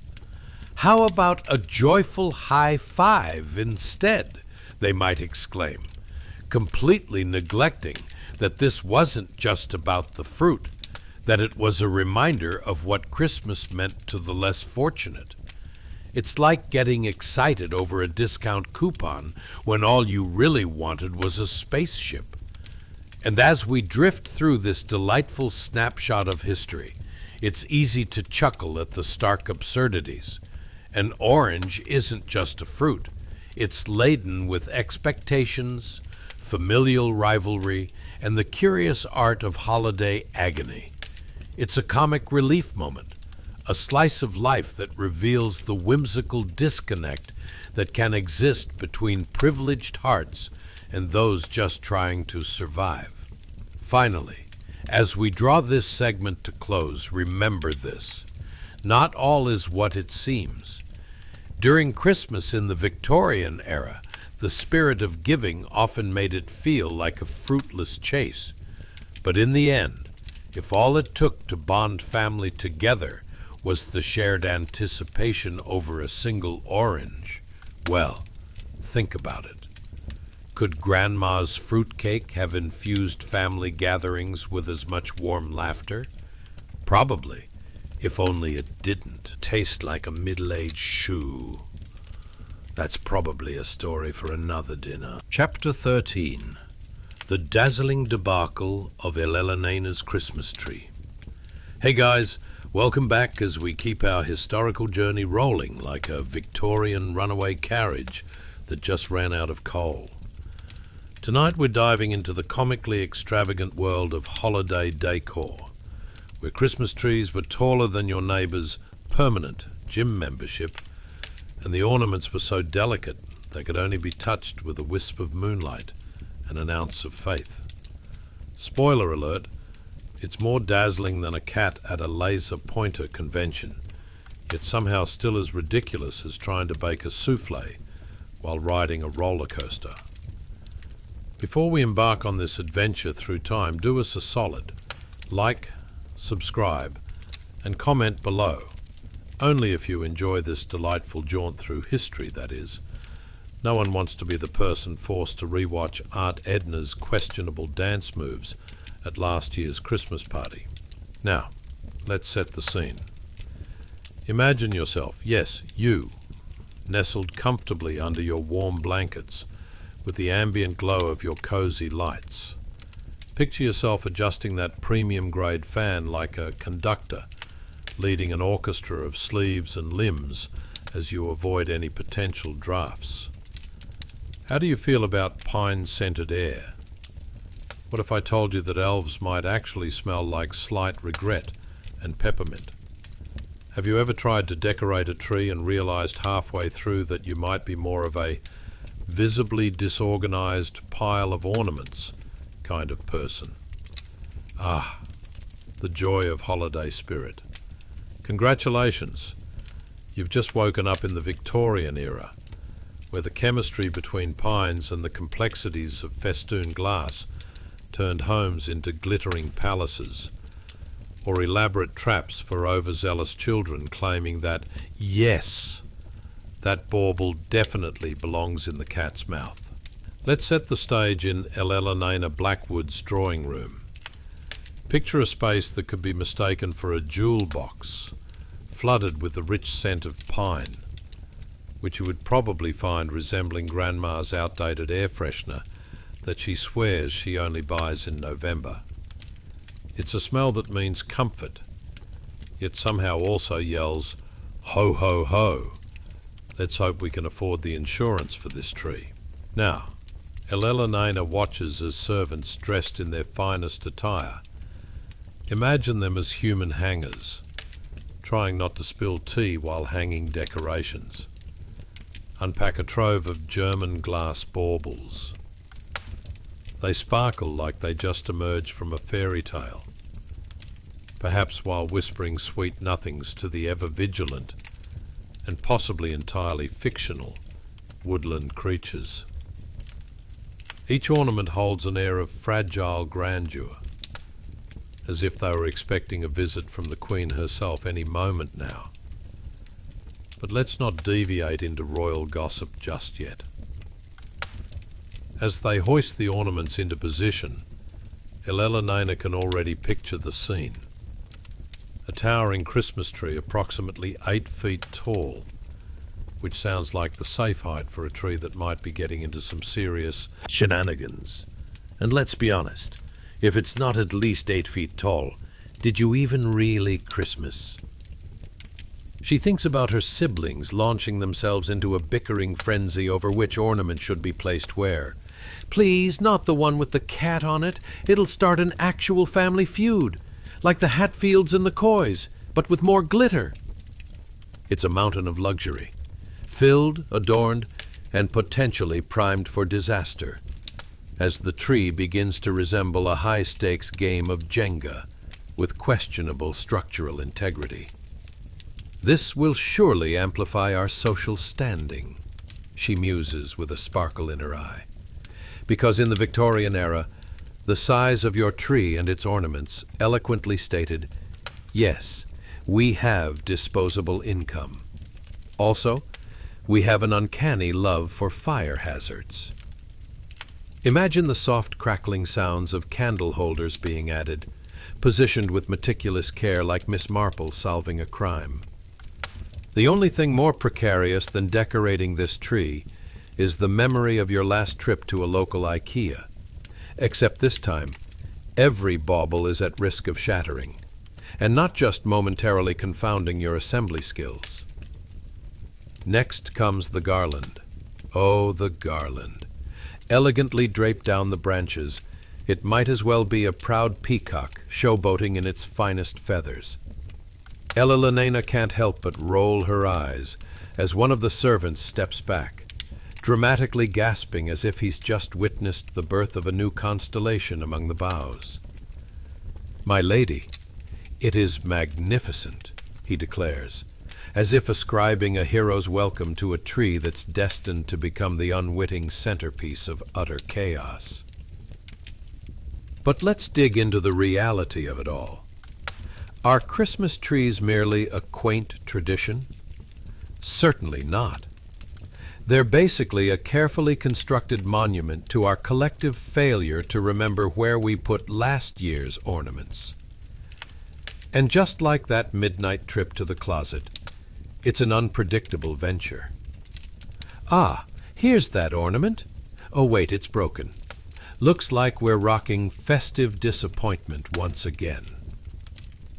The smell of pine now fills the drawing room, mingling with the delightful scent of hot chocolate and a touch of impending family drama, which, let's face it, is basically the raison d'etre for any festive gathering. The irony of a tree bedecked in shimmering glass is that it doesn't just represent Christmas cheer. It also whispers sweet nothings about the dysfunctional love flourished within the family. So, with each ornament tickled into place, it becomes abundantly clear that decorating this tree is not just an act of festivity. It's a bold statement, a narrative of hilarious survival. And that, friends, is the essence of Victorian Christmas spirit, wrapped in a bow of sardonic delight. And there you have it, the lively spectacle that elevates Ella Lenena's Christmas tree from mere decoration to a precarious metaphor for life, family rivalry, and the wonder of a singular Christmas orange. Chapter 14. Ella Lenena's Workhouse Whims. Hey guys, welcome back. Tonight, we're stepping into a scene as delightfully absurd as finding a 9-foot-tall scone and wondering how to serve it. We're diving into a Victorian tale filled with daring escapades, where society had strict rules, and children just wanted to tag along on their father's workday like it was a thrilling episode of a soap opera. Only, instead of dramatic love interests, it's all about ledgers, workhouses, and a dangerously adventurous orange. Now, as you settle in for this adventurous snooze fest, go ahead and give a little like, a cozy subscribe, or drop a comment. Only if you genuinely enjoy this jaunt, of course. This isn't a you must applaud every dad joke situation, I promise. Dim those lights. Turn on a calming fan. Just pretend it's regulating the Victorian air conditioning full of pure, we're way too close to the coal furnace vibes. Get snug under those blankets, because you've just rolled back in time to the Victorian era. Imagine waking up surrounded by the rich fabric of societal expectations and pint-sized wishes, where each kid dreamed about what could be discovered beyond the parlor doors. But here's a question for you. Have you ever really wanted to tag along to something that seemed much more serious than your average trip to the grocery store? Ever begged to join your dad at a place that definitely wasn't designed for childhood giggles, but rather the crinkling of old paper and muted conversations? Now, let me drop you into the shoes of Ella Lenena Blackwood, a precious soul standing in front of her father, the most successful banker of their quaint little district.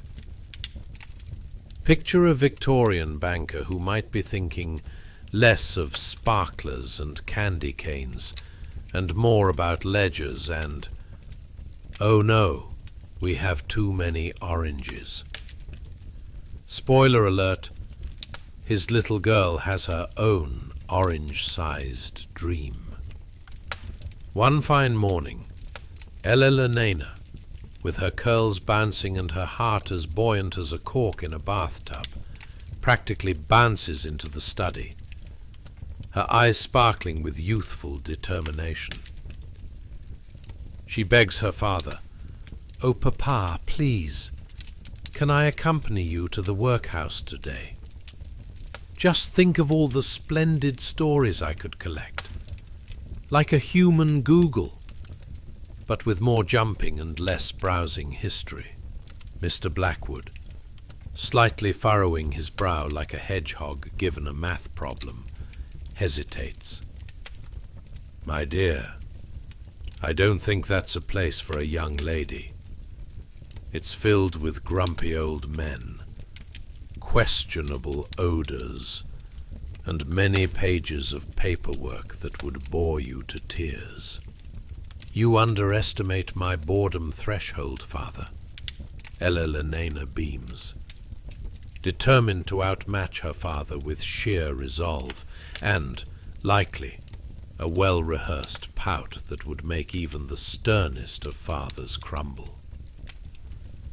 Finally, Mr. Blackwood relents, albeit reluctantly, with several warnings laced in his agreement.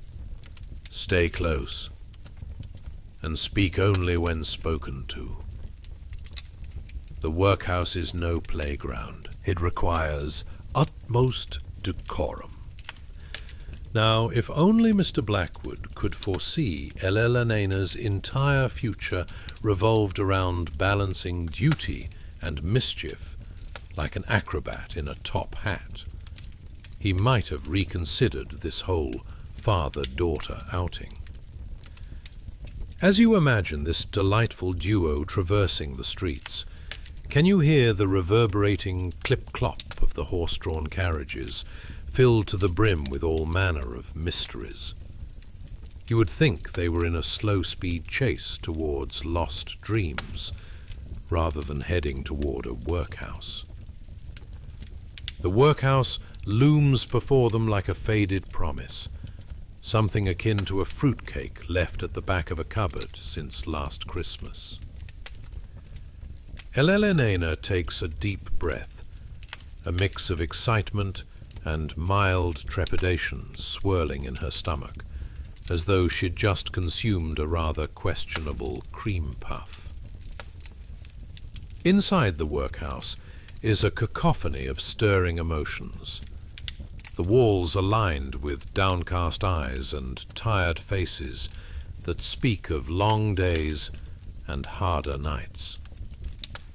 It smells of labor, dust, and, ironically, too few oranges. In her heart, Elena knows she might not find the adventure she imagined, but perhaps, just perhaps, she'll acquire tidbits of inspiration that will last her a lifetime. "Are you recording this?"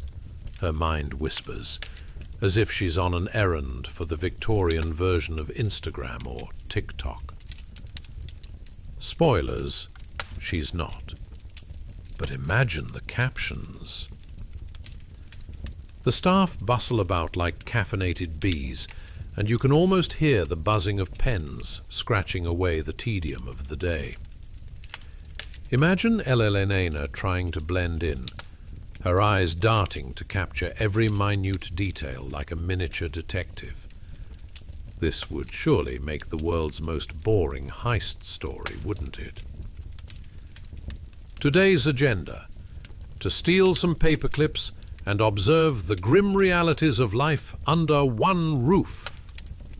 Her father, seated at a desk that might as well have been chiseled from ancient stones, consults aged parchment, while occasionally giving his daughter side glances that blend both paternal pride and a "please don't mention this during dinner" vibe. And then, with all the subtlety of a braying donkey, Elena breaks the solemn atmosphere by volunteering snippets of her thoughts on what could improve the workhouse, which is about as welcome as a rainstorm at a picnic. Just picture a fidgety group of workers pausing mid-grey cloud of drear to exchange confused looks. Did she just suggest we use gold-plated paper for expenses? In this treasure trove of historical indecision, you'll discover that life in a Victorian workhouse isn't just filled with sighs and solemnity. It's an adventure in its own right. And you might even learn that optimism can shine brighter than the fog rolling off the Thames. So there you have it, a charmingly bewildered Elena pledging to talk her father into believing that observing work-life drudgery is time well spent, spilling stories like a generous lemon tree over a banquet, while contemplating how much fun one could have while holding a single solitary orange. As our chapter winds down, we leave Elena navigating the murky waters of Victorian life, which is both familiar and utterly bizarre. Much like waking up, not knowing if you were at last year's holiday gathering or auditioning for a bizarre musical about oranges.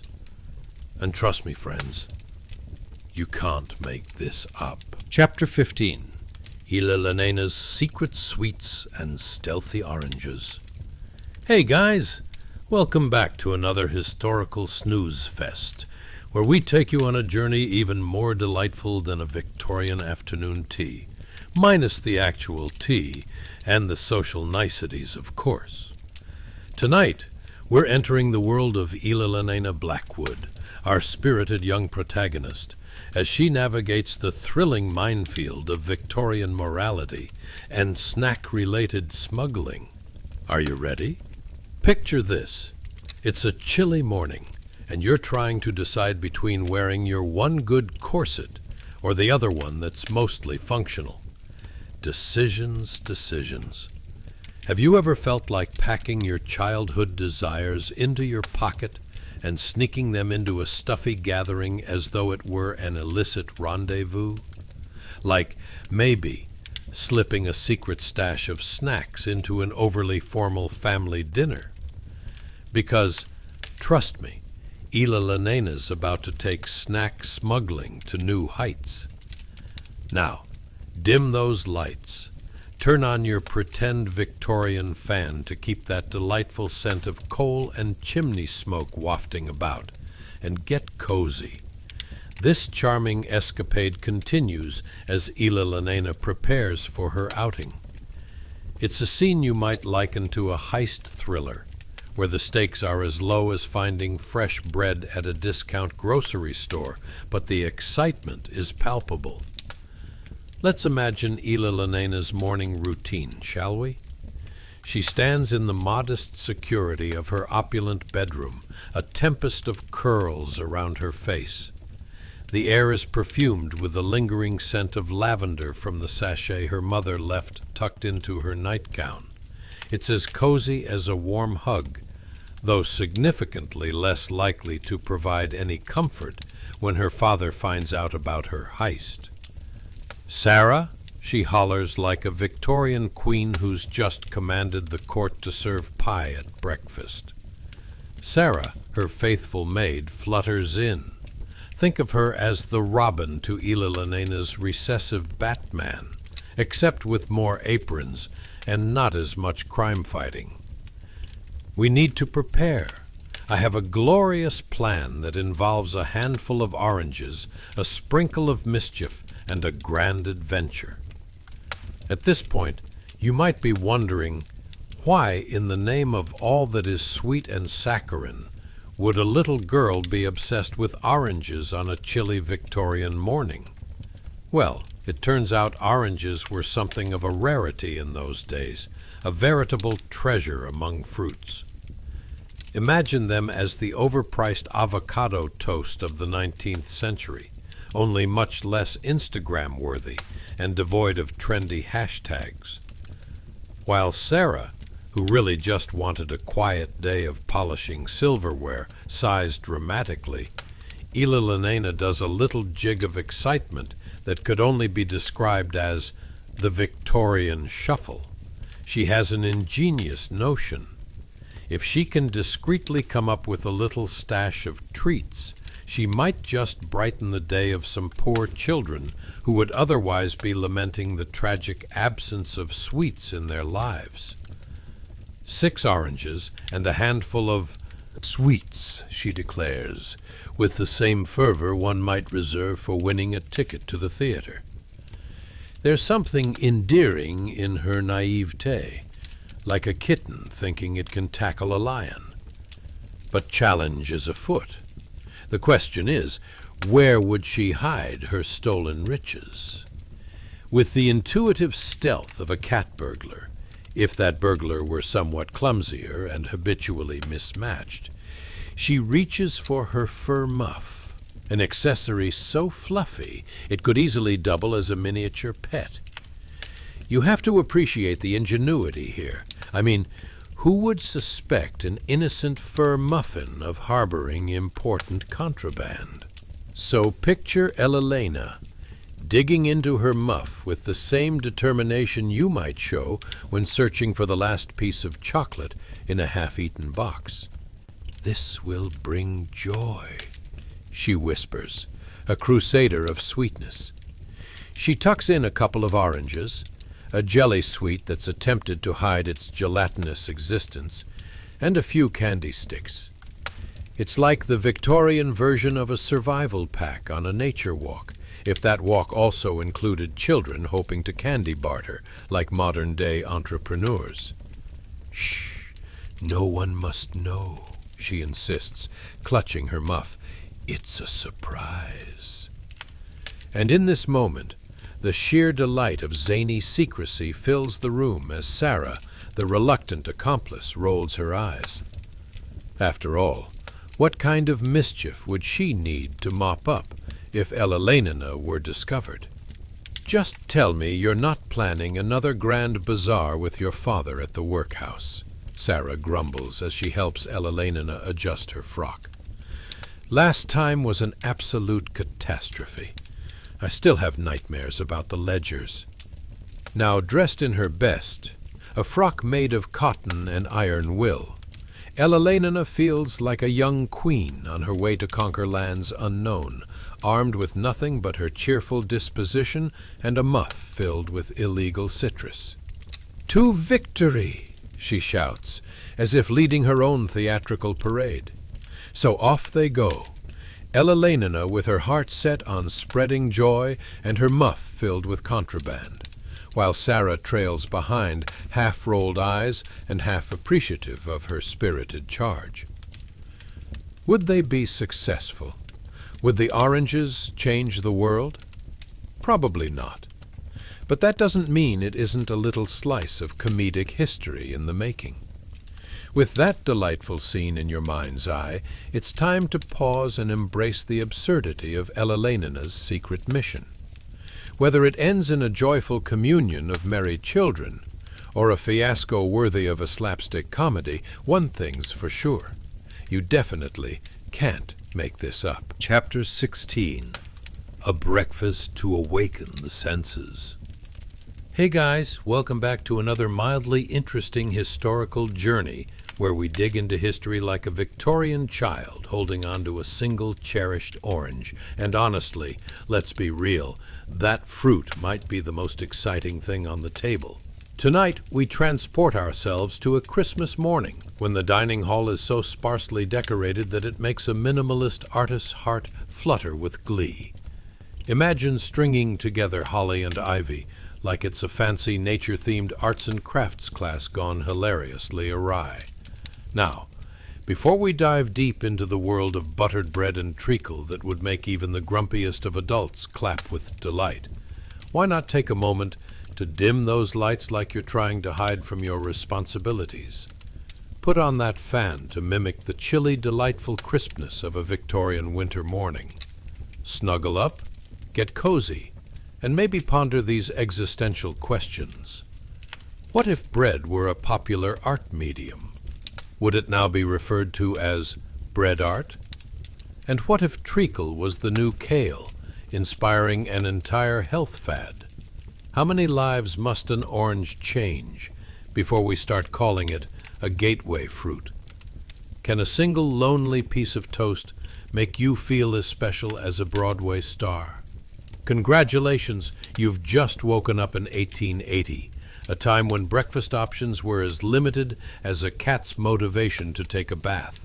Let's talk about breakfast, the time-honored tradition of trying to consume enough energy to face the frigid day ahead. Picture this, the dining hall, a space with all the warmth of an unheated barn, is bathed in the gentle morning light that manages to sneak in through the grimy windows. Tiny, almost apologetic panes that squint at you like they're trying to understand why you're there. The holiday season has been celebrated with such overwhelming enthusiasm that the decorations stretch across every conceivable flat surface except for the table, where the only things present are bread and butter anxiously awaiting their moment in the spotlight. As you settle into your seat, let's take a moment to appreciate the breakfast spread before you. A hunk of bread that was probably considered gourmet back in its day. It invitingly rests upon a plate with the allure of ancient parchment, and your eyes lock onto the golden butter, glistening like a treasure trove for the taste buds. If only you could question the secret life of this butter. Is it loyal, or is it a rebel who dreams of being melted into a festive cake? Now, as you spread your butter with all the finesse of someone hoping for a Michelin star, you catch the distinct whiff of treacle wafting through the air. Ah, treacle, the sticky, syrupy flavor that makes even the simplest of meals seem like a royal feast. Imagine it squishing between your fingers like gooey liquid gold, resisting your every attempt to contain its sweetness. But just as you think you've mastered breakfast, a whimsy of fate strikes, with a spoonful of treacle resting dangerously close to your plate. You can't help but ponder, how would it compare to modern-day attempts at breakfast moderation? If a Victorian child were to try avocado toast, would they raise an eyebrow and mutter, "Where's the sweetness in that?" Speaking of children, let's not forget Martha and her fellow young buddies, who are surely gathering around the table with the eager anticipation that only a Christmas morning can conjure.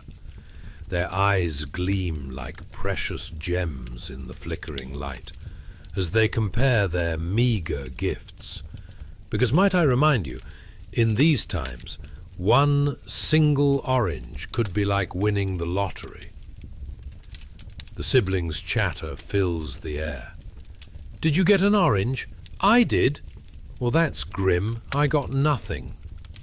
Can you imagine, as you sit here munching on bread while they consider their possible asset portfolios, ranging from edible fruits to morsels of candy? Suddenly, your chewed hunks of breakfast seem ridiculously inadequate, and you're wishing you could also have traded a life lesson for one sweet piece of citrus glory buried deep in the shadows of a sock.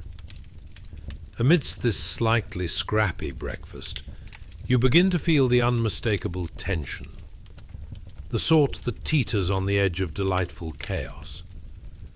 Sounds of laughter mingle with occasional yelps of surprise as one particularly ambitious child attempts to sneak a second spoonful of treacle, only for it to slip right off the edge of the table in a sticky splat. Oh my! Did we just lose an entire frontier of sweetness? Meanwhile, the sparse decorations provide some delightful comic relief.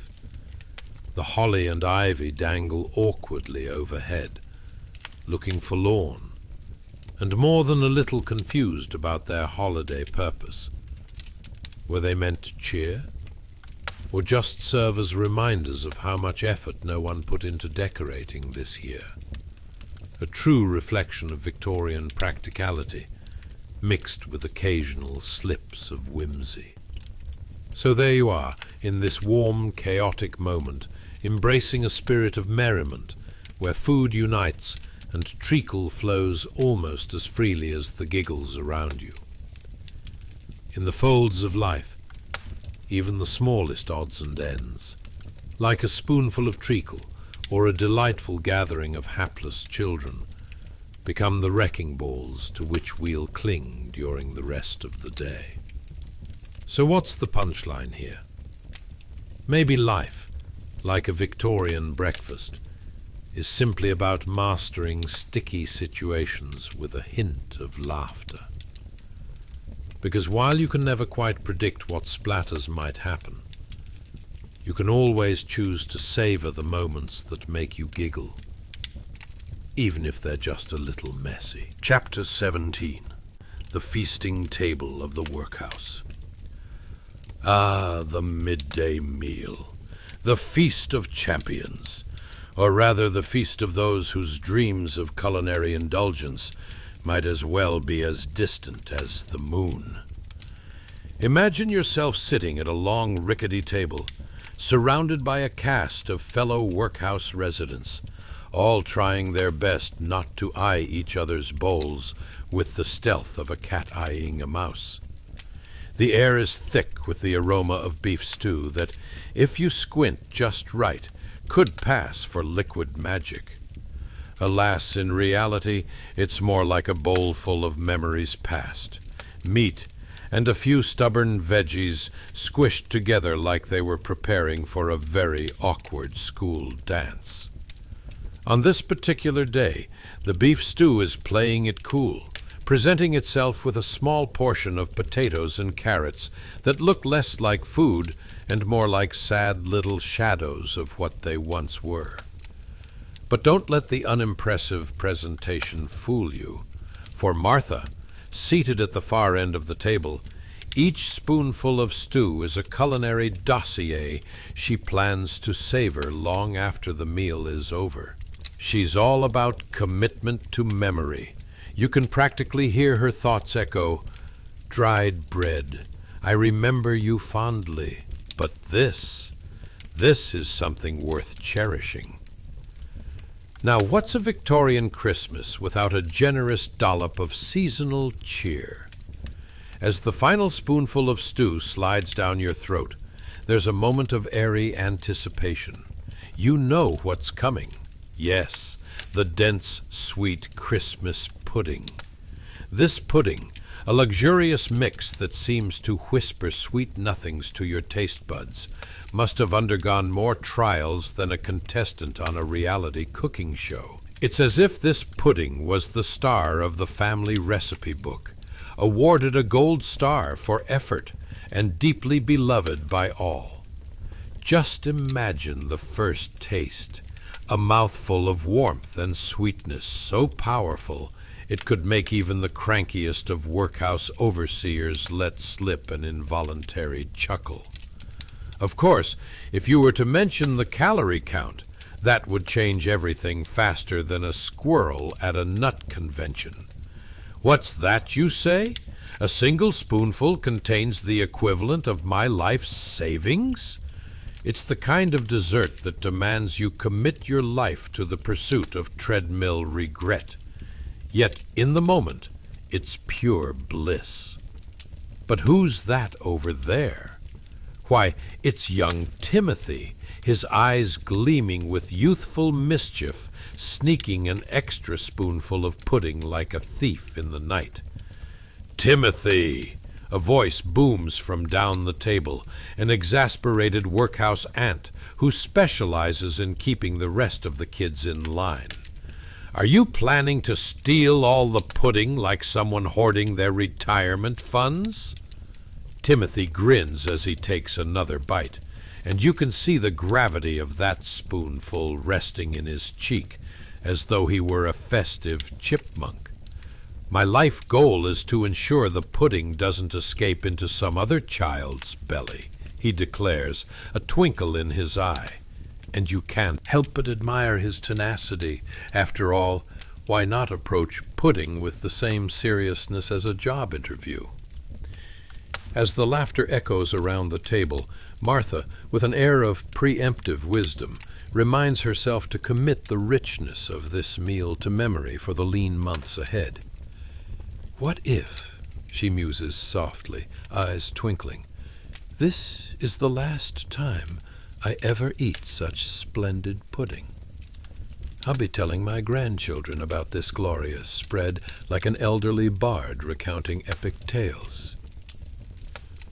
Life in the workhouse makes every bite feel weighted, every taste a treasure, because who knows when the next miraculous meal will grace her dismal existence. Quite the contrast to modern complaints, isn't it? Oh, this kale salad is so dry. Where's my avocado toast? Meanwhile, a Victorian child considers it high art to drizzle a puddle of syrup over a Christmas pudding, practically shouting, "Gourmet," and I know it. You ponder this delightful absurdity for a moment, imagining a banquet filled with all the fanciful food items you see today. Unicorn lattes, artisan toast, and beetroot hummus nobody actually wants but feels compelled to Instagram. In comparison, this dining hall seems like a rustic scene straight out of a comedy skit, each child reveling in the hilariously quaint satisfaction of a meal that could make even the toughest workhouse feel like a gathering at the round table of Camelot, if Camelot featured very few options and a lot of puddings. Soon the room bursts into a celebratory chatter over other morsels being exchanged. One child earns extra brownie points for cracking a terrible joke about some overly enthusiastic carrots. Why didn't the carrot make it to the Christmas party? Because it couldn't find its beet. The collective groan that follows is so heavy it runs the risk of becoming an actual force of nature. As Martha finishes her meal, she gazes across the table, illuminated by the defiant and flickering candlelight, wondering what delightful absurdity might come her way next. Life in the workhouse might not be a fairy tale, but at least it's full of character, camaraderie, and, let's not forget, the promise of a single glorious orange waiting for Christmas morning. And isn't that the most absurd, charming moral of the story? As the humor and warmth envelop you like a cozy blanket, you realize you've just rediscovered a slice of life, an intricate dance of joy and laughter in the face of less than ideal surroundings.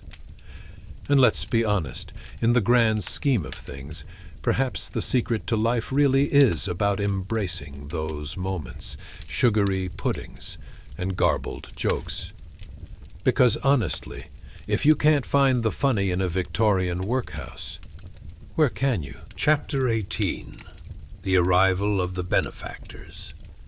Hey guys, tonight we take a whimsical stroll into the frosty heart of the Victorian era, where the only thing stiffer than the social etiquette is the chill in the air. Imagine it's Christmas morning and you've just unwrapped your sole present, a single, solitary orange. Much like discovering your only sock in the dryer is actually 2 sizes too small. Ah, what a delight. But let me ask you this. Have you ever wondered why children once considered orange gifts to be high society? Or pondered how many layers of clothing it takes to stave off a Victorian winter without resembling a stuffed turkey? Spoiler alert, too many. Now, before we dive into the business of our unlikely benefactors, dressed in enough fur trim to make an entire herd of squirrels reconsider their life choices, take a moment to dim the lights, turn on a gentle fan, and sink into your most comfortable chair or bed. Prepare for an utterly charming, mildly absurd journey that might just make you chuckle in your sleep. So, without further ado, congratulations. You've just woken up in 1850s England, where you've been granted the delightful gift of awareness. And coveted presents?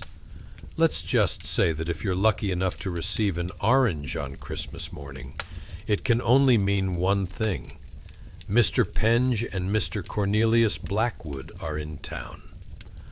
Imagine stepping outside, bundled up like you're preparing for an Arctic expedition. There they are, Mr. Penge, a stout man with a hearty laugh that could probably wake the town's resident hibernating bear. Not that such bears would complain. And Mr. Blackwood, tall and slender, looking a bit like a remarkable, well-fed scarecrow.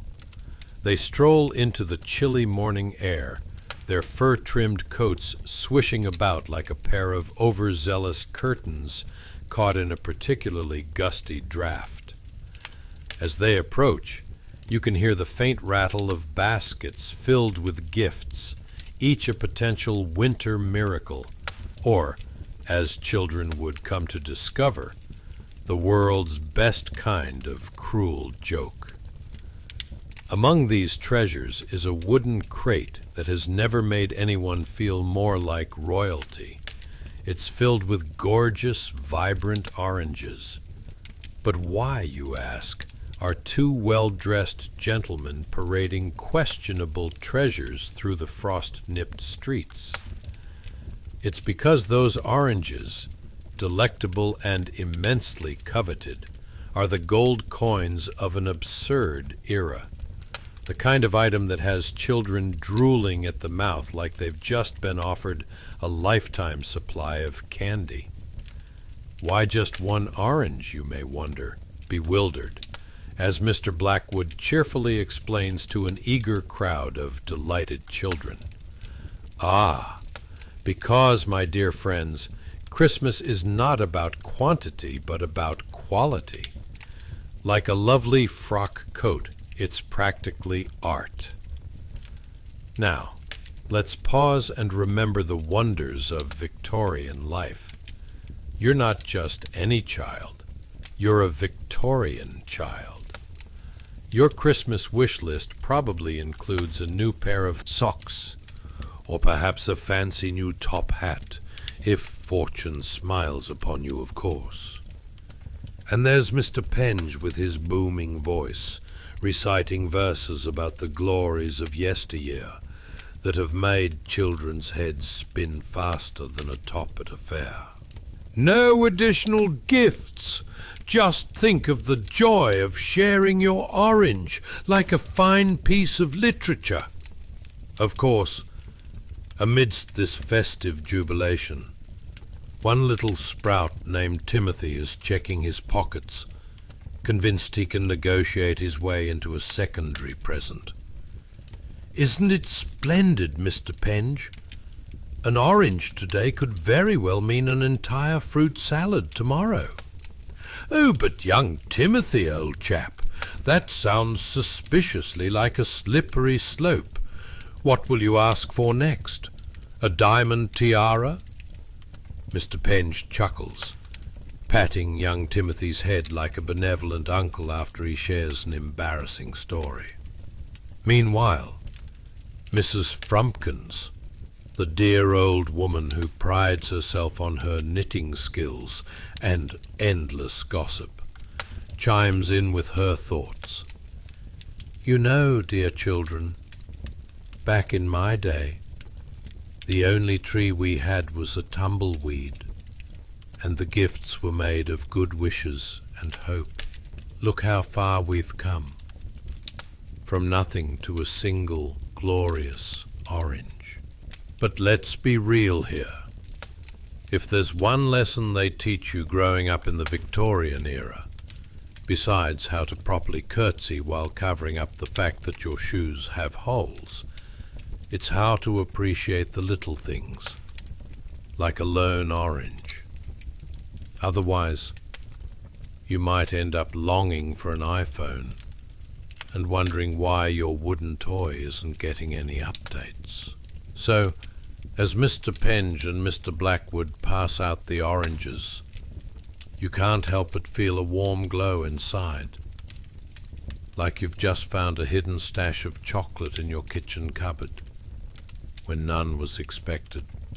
You see the smiles, the laughter, the children finding an odd sense of comfort in that orange, perhaps even imagining it as some kind of magical ball created by the gods.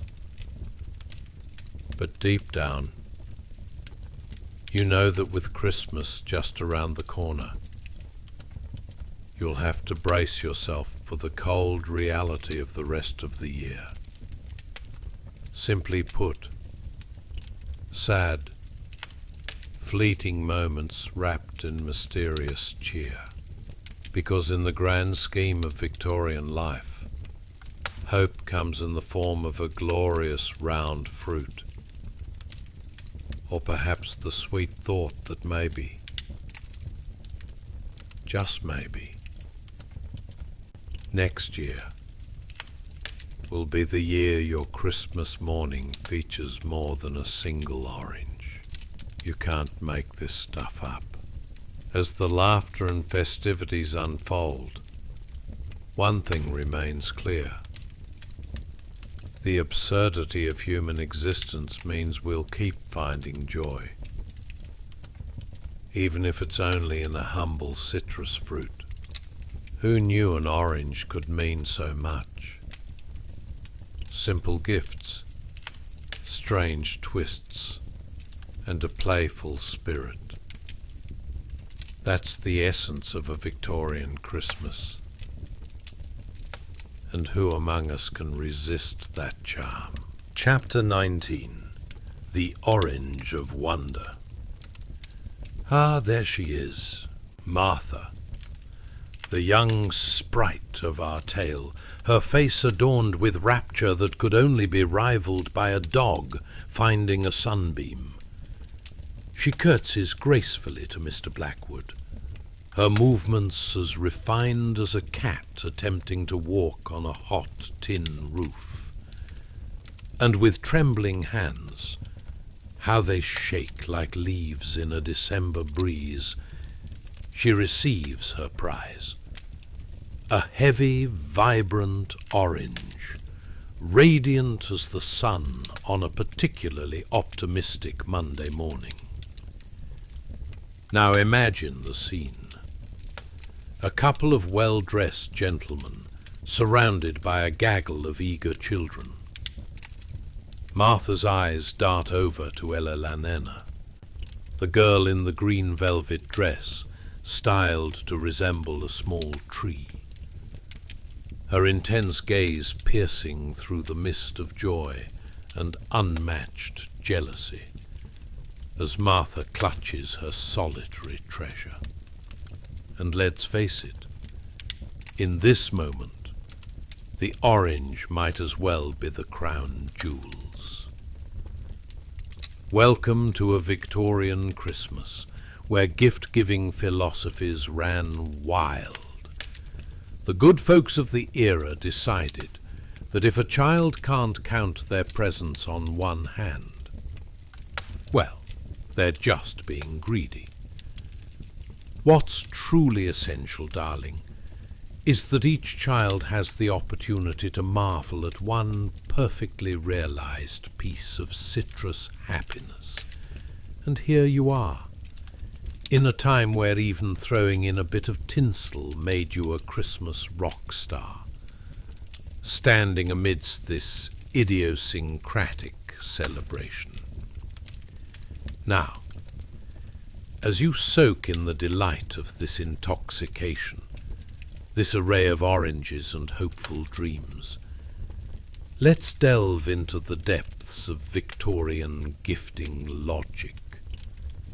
Did Mr. Blackwood, clad in a coat that practically screamed, "I'm here to enhance the fashion police's day," ever contemplate the psychological ramifications of gifting a single orange? If you were a kid, would it haunt your dreams or fuel your imagination? Ah, yes, you would muse, one day I'll trade in this orange for a chocolate fountain, while secretly wishing for something more extravagant, like a pet unicorn or a hoverboard that runs on nothing but raw enthusiasm. This vibrant orange, joyfully cradled in Martha's eager hands, wasn't simply a fruit. It was symbolic. It was a treasure. It was, dare we say it, high society's pet rock. At this very moment, you can almost hear the internal monologue of our little Martha. Just one orange? Oh, persistent tragedy. But I shall cherish you, dear fruit. Not only are you delicious, but I shall hold the envy of Ella Lanena in my hands. How fulfilling to have your only rival's eyes turn into saucers, frozen in awe, and maybe a dash of disappointment. It's the type of Christmas drama that no amount of holiday pudding can compete with. Meanwhile, Mr. Penge, the stout gentleman with a belly laugh that could rival a stampede of happy cows, waves his hands like a conductor leading a symphony of holiday cheer. A solitary orange, dear children! What a reflection of the times! Christmas is not for gluttony, but for appreciation. Just like respect for lung capacity after singing too many carols. Oh, how these children wish that lung capacity had come with a disclaimer and a juice box. And Ella, with her emerald velvet and the weight of her family's expectations draping around her shoulders, frowns. Her gaze flickers back to her own empty hands as she is left pondering not just the unfairness of one orange, but the philosophical intricacies of a life desiring more than an orange. Is this the peak of happiness? She might be wondering. Did I miss the orders for a toy horse or a book of stories? The kind of existential crisis that could only manifest after realizing that despite all the lavish decor, there lies an empty chasm of expectations. This is, after all, the Victorian era, where one did not just receive gifts. Reason and doctrine dictated that one reflected deeply upon them, lest one get swept away in unplanned raptures of joy. Somehow, the bustling excitement was tinged with a flavour complexity that was half terror, half wonder. And, in an ironic twist that would make any therapist raise an eyebrow, the children found themselves in a curious competition for the affection of an orange. As Martha and Ella Lanena exchanged glances, the laughter of their peers filled the frigid air, and for a split second you could envision a future where these two figures would unite to form a citrus crusade against boring holiday traditions. Out with the oranges, in with the exotic, one might declare. That's right. Martha, cradling her symbol of festive success, and Ella Lanena, contemplating the trials of inferiority that daintily lied ahead, inadvertently kicked off a holiday rivalry reminiscent of old-school fairy tales mixed with bubblegum pop culture. Next year, youthfully ambitious, they might declare to the heavens, we will shatter the glass ceiling of oranges. And with that pledge echoed in the morning air, laughter danced among them like snowflakes caught up in a joyful chaos.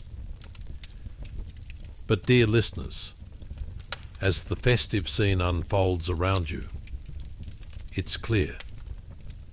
One orange, against a backdrop of unmet expectations, might just be what springs the most joy into the heart of a Victorian child, even if it does come with a hefty side of introspection. Perhaps the essence of Christmas lies not in the quantity of presents, but the delight stemming from your astute ability to make an orange the centre of your universe, at least until you spot the thought of a candy cane on the horizon, still waiting to be conquered. And there you have it, Martha's single orange, which ignited a revolution of joy on a snowy morning, a radiant sun in the midst of winter gloom. What a deliciously absurd concept. Perhaps joy really can sprout from humble beginnings, or just one fantastically juicy orange. Chapter 20. A Woolly Encounter. Hey guys, tonight we traverse a landscape that's as thrilling as watching paint dry, and just about as colourful. Picture this. You've just woken up in the Victorian era, a fabulous time marked by the glorious contrast of crinoline skirts and no one having any idea what deodorant really is. You're in a world where children receive a single orange for Christmas, and a party where even the fruit feels like it has more value than your cousin Barry at family reunions. But don't worry. Just like you might savour the fleeting joys of a microwavable meal, the Victorians had their own set of quirky delights to endure. So dim the lights, channel your inner Augustus Gloop. We'll be getting cosy with some absurd slice-of-life tales. Make sure to like, subscribe and comment, but only if you genuinely enjoy this, like you enjoy the fleeting moments when you can sit down with your feet up after a long day. Now, as you're settling in comfortably, let me ask you this. Ever tried making conversation while wearing a dress that feels like it's trying to hug you tighter than your overly affectionate aunt? Wonder what it was like for a girl named Ella Lanina, dressed to the nines in a blue wool dress and a fur muff, making her way through a sea of judgmental glances and frosty decorum. Do you ever wonder how children manage to be the embodiment of envy while cradling something as lavish as a piece of fruit? Congratulations. You've just woken up in a Victorian drawing room filled with cookies made primarily of recycled dreams and the smell of damp wool. Here, Ella Lanina, who sounds like a name you'd give to an overripe banana, strides into a gathering of young girls like a deer navigating through a field of landmines designed by her own emotional turmoil. Her fine blue wool dress hugs her like a plush but slightly confused potato. She could either be the belle of the ball or the victim of a wardrobe malfunction personality crisis. It's that kind of party. As she approaches the several tables weighed down by an assortment of cakes that look like they belong in an art gallery rather than anyone's dietary plan, the tension in the air shifts. Do I dare speak to the girls? She wonders, feeling awkward as though she's just stumbled into a planet where no one speaks her language. Perhaps a polite inquiry about the weather would ease this anxiety. Spoilers, it won't. Martha, the girl who now possesses a single orange that could likely make her the most popular child for at least 1 week, if popularity was measured in citrus, sits across the way. Her serious eyes and quiet dignity glimmer with an unusual intensity. It's like those rare moments when you find a perfectly ripe avocado in an overripe batch. You can almost sense the envy radiating from Elena, who's probably thinking about how much easier it would be to simply barter her plush muff for a slice of that orange happiness. Let's paint this picture. The air is thick with perfumes that mix floral fragrances and the all-too-familiar aroma of things you'd rather not think about. The sound of laughter, a sound that dances around you like a cheeky imp, stealing cookies from the kitchen, fills the room, punctuated by the occasional cough that suggests someone has swallowed too much Victorian air. "Hello, Martha," Elena finally manages, her voice as smooth as a cat that just caught its tail. Martha looks up, as if someone has just challenged her to a duel. "Why, hello there," Martha replies, her tone serious, as if she's been chosen as the spokesperson for a new charity. "Children with oranges." Now let's take a moment to dissect this rich human interaction. Here's Elena, paralyzed by the weight of expectations, both her own and those she imagines looming from her peers. You know that awkward feeling when you catch the waiter staring at your partially finished plate? Yep, exactly like that. And Martha? Well, she's discovered that owning one orangey sphere of joy is sort of akin to stumbling on ancient treasure. When life gives you oranges, you can almost hear her mantra: make a compelling argument about their fruits of labor. The scene becomes increasingly absurd as Elena's mind whirls in a hurricane of envy and intrigue. Is my blue dress fancy enough? She wonders. Will it gain me any social currency, or transform me into an orange-slinging sorceress of sweetness? It's not just a simple walk among tables anymore. It's an expedition in mastering the shrouded arts of social navigation. Why can't one just charm others with a well-timed pun or a pleasant disposition? She might ask herself while clutching her muff snugly, as if it holds all the answers to life's great mysteries. Let's pivot to a darker corner of the thought process. If Martha's single orange is already the talk of the room, what does that make Elena? The accomplice to a cruel, gift-giving philosophy? The girl whose family probably got together to strategize over whether to get her an apple or a sock for Christmas? Where's the joy in that? While Elena's internal monologue spirals towards existential dread, the room erupts with laughter, joy, and possibly the first taste of sugar-induced hysteria. Ah, the joy of being one among many, she thinks, struggling to focus on anything but the orange's glow.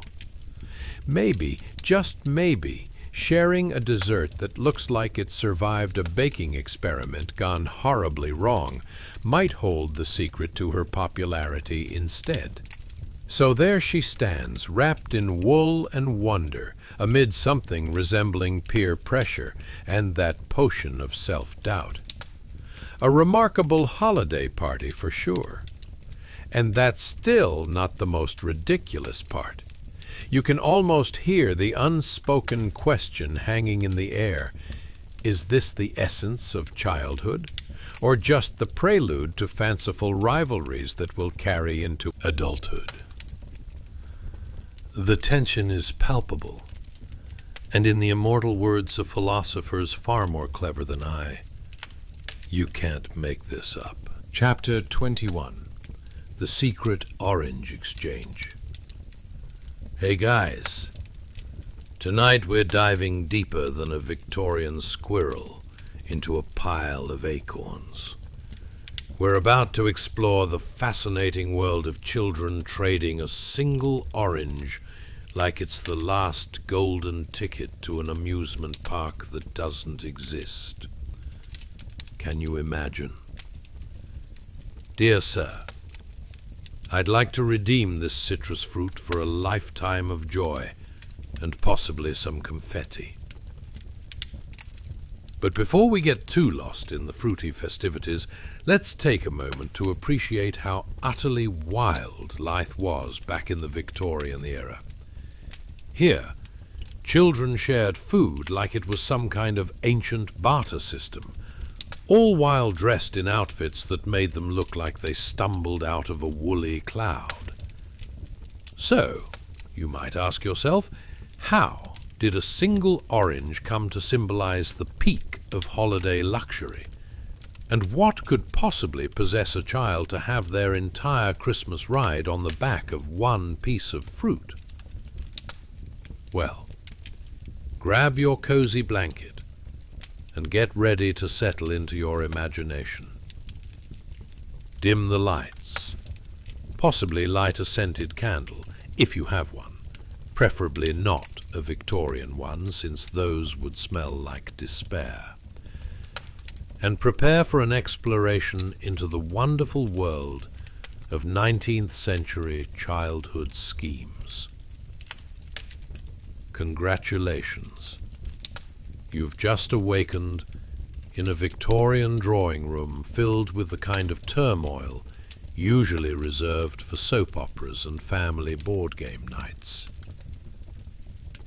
Clusters of children, dressed in their finery, were likely engaged in one of civilization's most time-honored traditions, the art of underhanded trading. Ella Lenena, our fashionable protagonist, finds herself amidst an assembly of her peers, and it's as dramatic as it sounds. Imagine the scene. Ella Lenena, clad in that delightfully constricting blue wool dress, stepping stealthily through the tangled web of laughter and whispers, her heart racing faster than a horse-drawn carriage in a race. For you see, friends, the stakes were high. A single orange was more than just fruit. It was social currency in the cutthroat world of Victorian children. Quickly, she sidles over to the revered circle that has formed around Martha, the orange-wielding queen bee. Ella Lenena, fueled by envy that could rival an undercooked casserole, devises a plan that would make even a cunning fox proud. She locks eyes with her accomplices, Betsy and little Tom, who appear to be plotting something equally mischievous. With all the grace of a slightly tipsy ballerina, Ella Lenena leans in, her muff snug against her arm, making her feel like royalty wielding a fur-bound scepter. She glances at the table, the one piled high with confectionery delights that, quite frankly, should never be attempted at home, while surreptitiously dropping some extra sweets and oranges into the eager hands of Martha, Betsy, and Tom. Picture the scene as if it were unfolding in slow motion. Is she offering contraband? You might wonder. Yes, indeed.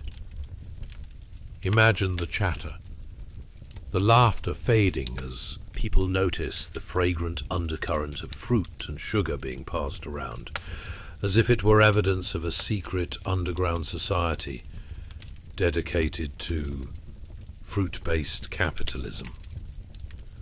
Martha blinks, astonished by the acquisition of her newfound treasures. She might as well have been gifted with a winning lottery ticket. "Oh, good heavens!" she exclaims, trying to contain her delight, as if she's just uncovered an ancient relic, instead of furtively collecting snack provisions. Meanwhile, Betsy, the girl with a penchant for giggling too loudly, nearly drops her haul of oranges, sparkling like jewels in a pirate's trove. "Just act casual," Ella Lenana whispers, feeling more like an undercover operative than a mere girl at a Christmas gathering. Do you think children back then knew the weight of what they held, knowing they were part of the world's oddest black market of fruit trading? Does she see me? She wonders, her eyes darting like a rabbit in a cabbage patch. With every passing moment, the stress mounts. If word gets out that Ella Lenana orchestrated this clandestine exchange, she could find herself the subject of an epic tale, told at every social event for the next decade. And let me tell you, this is not about the oranges anymore. Oh no. It's a social experiment, wrapped in layers of wool and icing sugar. The way kids handled their snack negotiations back then was akin to a room full of contemporary adults at a market, trying to drive the best bargain on artisanal body butters. What do you mean it's just for display? Do I need to show my credit score just to sniff that perfume? As the orange is stealthily passed from hand to hand, a sudden burst of laughter erupts from the rival group at the far end of the table. It's the kind of cackle that sends a chill down your spine. The glorious sound of a Victorian child uncovering the latest gossip about someone's unusual fondness for pickled herring. Was that about my outfit? Ella Lenana thinks, twitching in place. Or maybe it's just the velvet ribbon that ties it together. Or as she calls it, the crashing wave of peer judgment. Underneath it all, though, Ella Lenana feels energized. This isn't merely about oranges.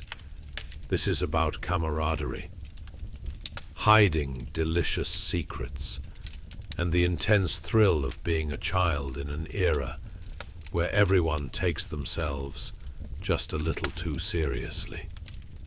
Moments pass, and a bountiful array of snacks is exchanged, huddled amongst hushed giggles. The stakes have risen. One girl's gain becomes another girl's loss, and soon you are swept up in the chaos, the sweet scent of marzipan and sugar filling the room as if to drown out the tension. It's all such a playful scandal, really.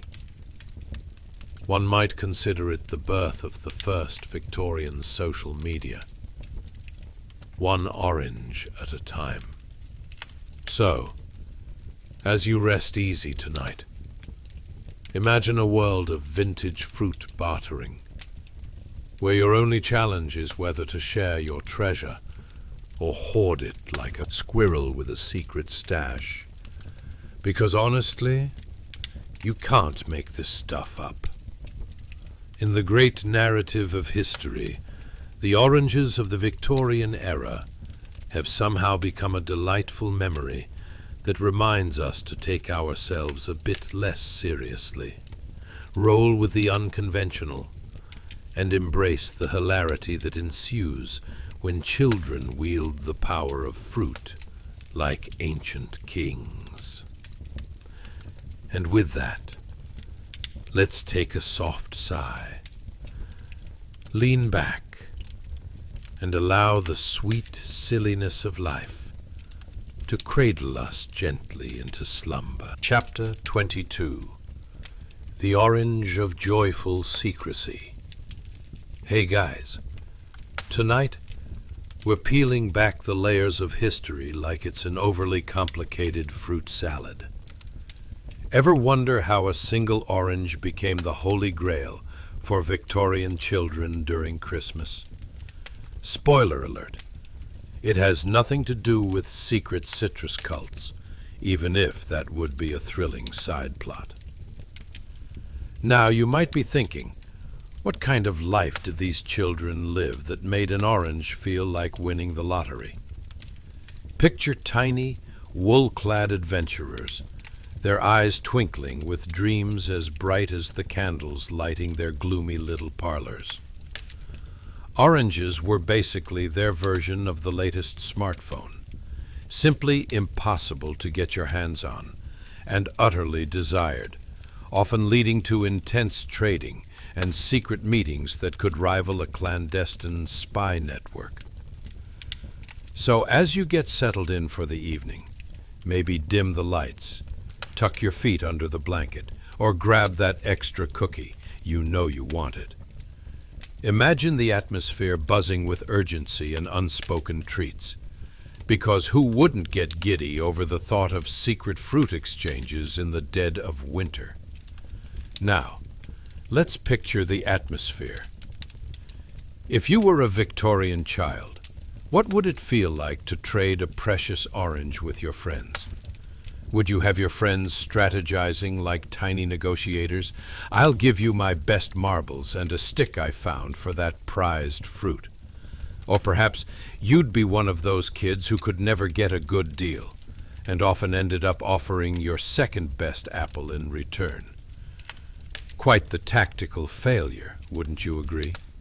So buckle up as we venture through the twilight hours of a Victorian dormitory, a space buzzing with whispers and the sounds of chewing. You find yourself enveloped in the cozy gloom of a shared room, where the air is thick with more than just hopes for a mythical orange. The smell of something delightful lingers, a hint of baked goods that you can't quite place, but in all likelihood, it's the last week's bread attempting to stage a comeback. As the other girls are settling down for the night, Martha emerges from a secret stash, as heroic as a knight in shining armor, with an orange cradled in her hands. It gleams in the candlelight, a beacon of sweetness amid a sea of woolen garments and sighs of weary children. She carefully peels away the skin, letting the fragrant scent fill the air like a citrusy bouquet, while she savors the act itself like a master artist unveiling a masterpiece. Ah, yes, this is where the magic begins. Martha is not merely peeling. She's orchestrating a covert operation of culinary diplomacy. The scent wafts over to Betsy, Nancy, and Emma, who are perched interestedly like a council of wise fruit financiers, waiting for a chance to partake in the sweet spoils. "Martha!" Betsy hisses, her eyes wide with anticipation that could topple castles. "Is that what I think it is? An actual orange?" "Shh!" whispers Martha mysteriously, the candlelight bouncing off her eager grin. "You know the stakes." Let's take a moment here to truly appreciate how absurdly extravagant this moment is. Imagine this. In a world where toys were as elusive as a unicorn, having an orange was akin to uncovering a gold nugget in your backyard. Who would have thought a simple piece of fruit could send little hearts racing faster than a horse-drawn carriage during rush hour? As Martha begins to divide the orange into segments, the feeling of camaraderie thickens in the air. She hands a piece to Betsy, who accepts it like she's been gifted a royal decree. Nancy, the ever-practical one, is ready with a makeshift etiquette guide. Remember, 3 chews before swallowing, and no double dipping. Are you picturing this delightful chaos yet? The volume ebbs and flows like a comedy set, where the punchlines come in juicy bites, dropping unsuspecting laughter quicker than a juggler drops an apple. The 4 girls savagely delight in their bit of festivity, and the sound of their giggles dances around the room, blending with the candlelight as if they were magical sprites in some ancient forest. "The best part," Nancy states matter-of-factly, "is that we can save the peel for later. It'll smell like holidays long after this orange is gone." Ah, yes, the fragrance of dried orange peel, a scent so cherished that it could rival that of the Queen's royal cologne. Who needs to bathe when you can have citrus-scented air, one might jest, assuming a quite peculiar stance on matters of hygiene. The laughter and chatter continue as they cautiously pass around the treasure, each segment devoured with the reverence usually reserved for priceless artifacts. Each piece is more than just a morsel. It's a whispered promise of dreams and fantasies, of sugar plums dancing in their heads. And in that moment of joyful citrus sharing, think about how utterly absurd and delightful the experience is. Like popping a bubble, only to find it makes another bubble in return. The chaos of Victorian childhood is a tapestry of whimsy, cleverly woven together by shared secrets and delectable treats. As the oranges disappear, so does the stress of the day, leaving only the faint lingering memory of sugar and citrus dreams. Like a delicate bedtime story gone awry, you realize even the simplest things, like sharing snacks with friends, become etched in memory like a best-kept secret. So here you are, nestled back into your own cozy reality. Next time you peel an orange, who knows? You could become the queen or king of your own secret citrus exchange, controlling the fate of fruit and friendships alike. How's that for an engaging slice of history? And as you drift off to sleep tonight, remember that even during the most ordinary moments, extraordinary things can happen when oranges are involved. Good night, and dreaming of delightful trades. Chapter 23. The Gray Area of Charity. Hey guys, tonight we're diving into something grayer than your Uncle Bob's old overcoat, the world of Victorian charity, where good intentions often collided with and sometimes embraced confusion. Imagine a realm where one person's act of kindness could accidentally turn into an elaborate art performance, one involving questionable items and a fair bit of bemusement. So as you wriggle into your bed, wrapped in layers thicker than a Victorian banker's mustache, allow yourself to picture what it was like being a child in an era where the very idea of philanthropy could launch an entire circus of absurdities. Ever thought about what it might be like to receive a single orange as a Christmas gift, but simultaneously be reminded that you were just a charity case? Talk about mixed messages, right? Here's your fruit, little peasant. Remember, sharing is caring. And let's be honest, who could use a pinch of comedy in the weighty topic of Victorian charity? Like, did they really need all those fancy events featuring men in top hats trying to outdo one another for the title of most generous? If only they had focused half as much energy on sourcing oranges for children, we might have ended up with an entire garden instead. Now, envision yourself waking up in your cozy Victorian home. You blink your eyes open and, congratulations, you've just awakened in the year 1863, the heart of the Industrial Revolution, where the Union suit was all the rage and coal dust was considered an everyday accessory. Let's see how you and Ella Lenena weave through this uniquely absurd tapestry of life together. As you stretch and shake off the cobwebs of the past, imagine Ella Lenena perched elegantly in her wealthy home, sketching away in a notebook.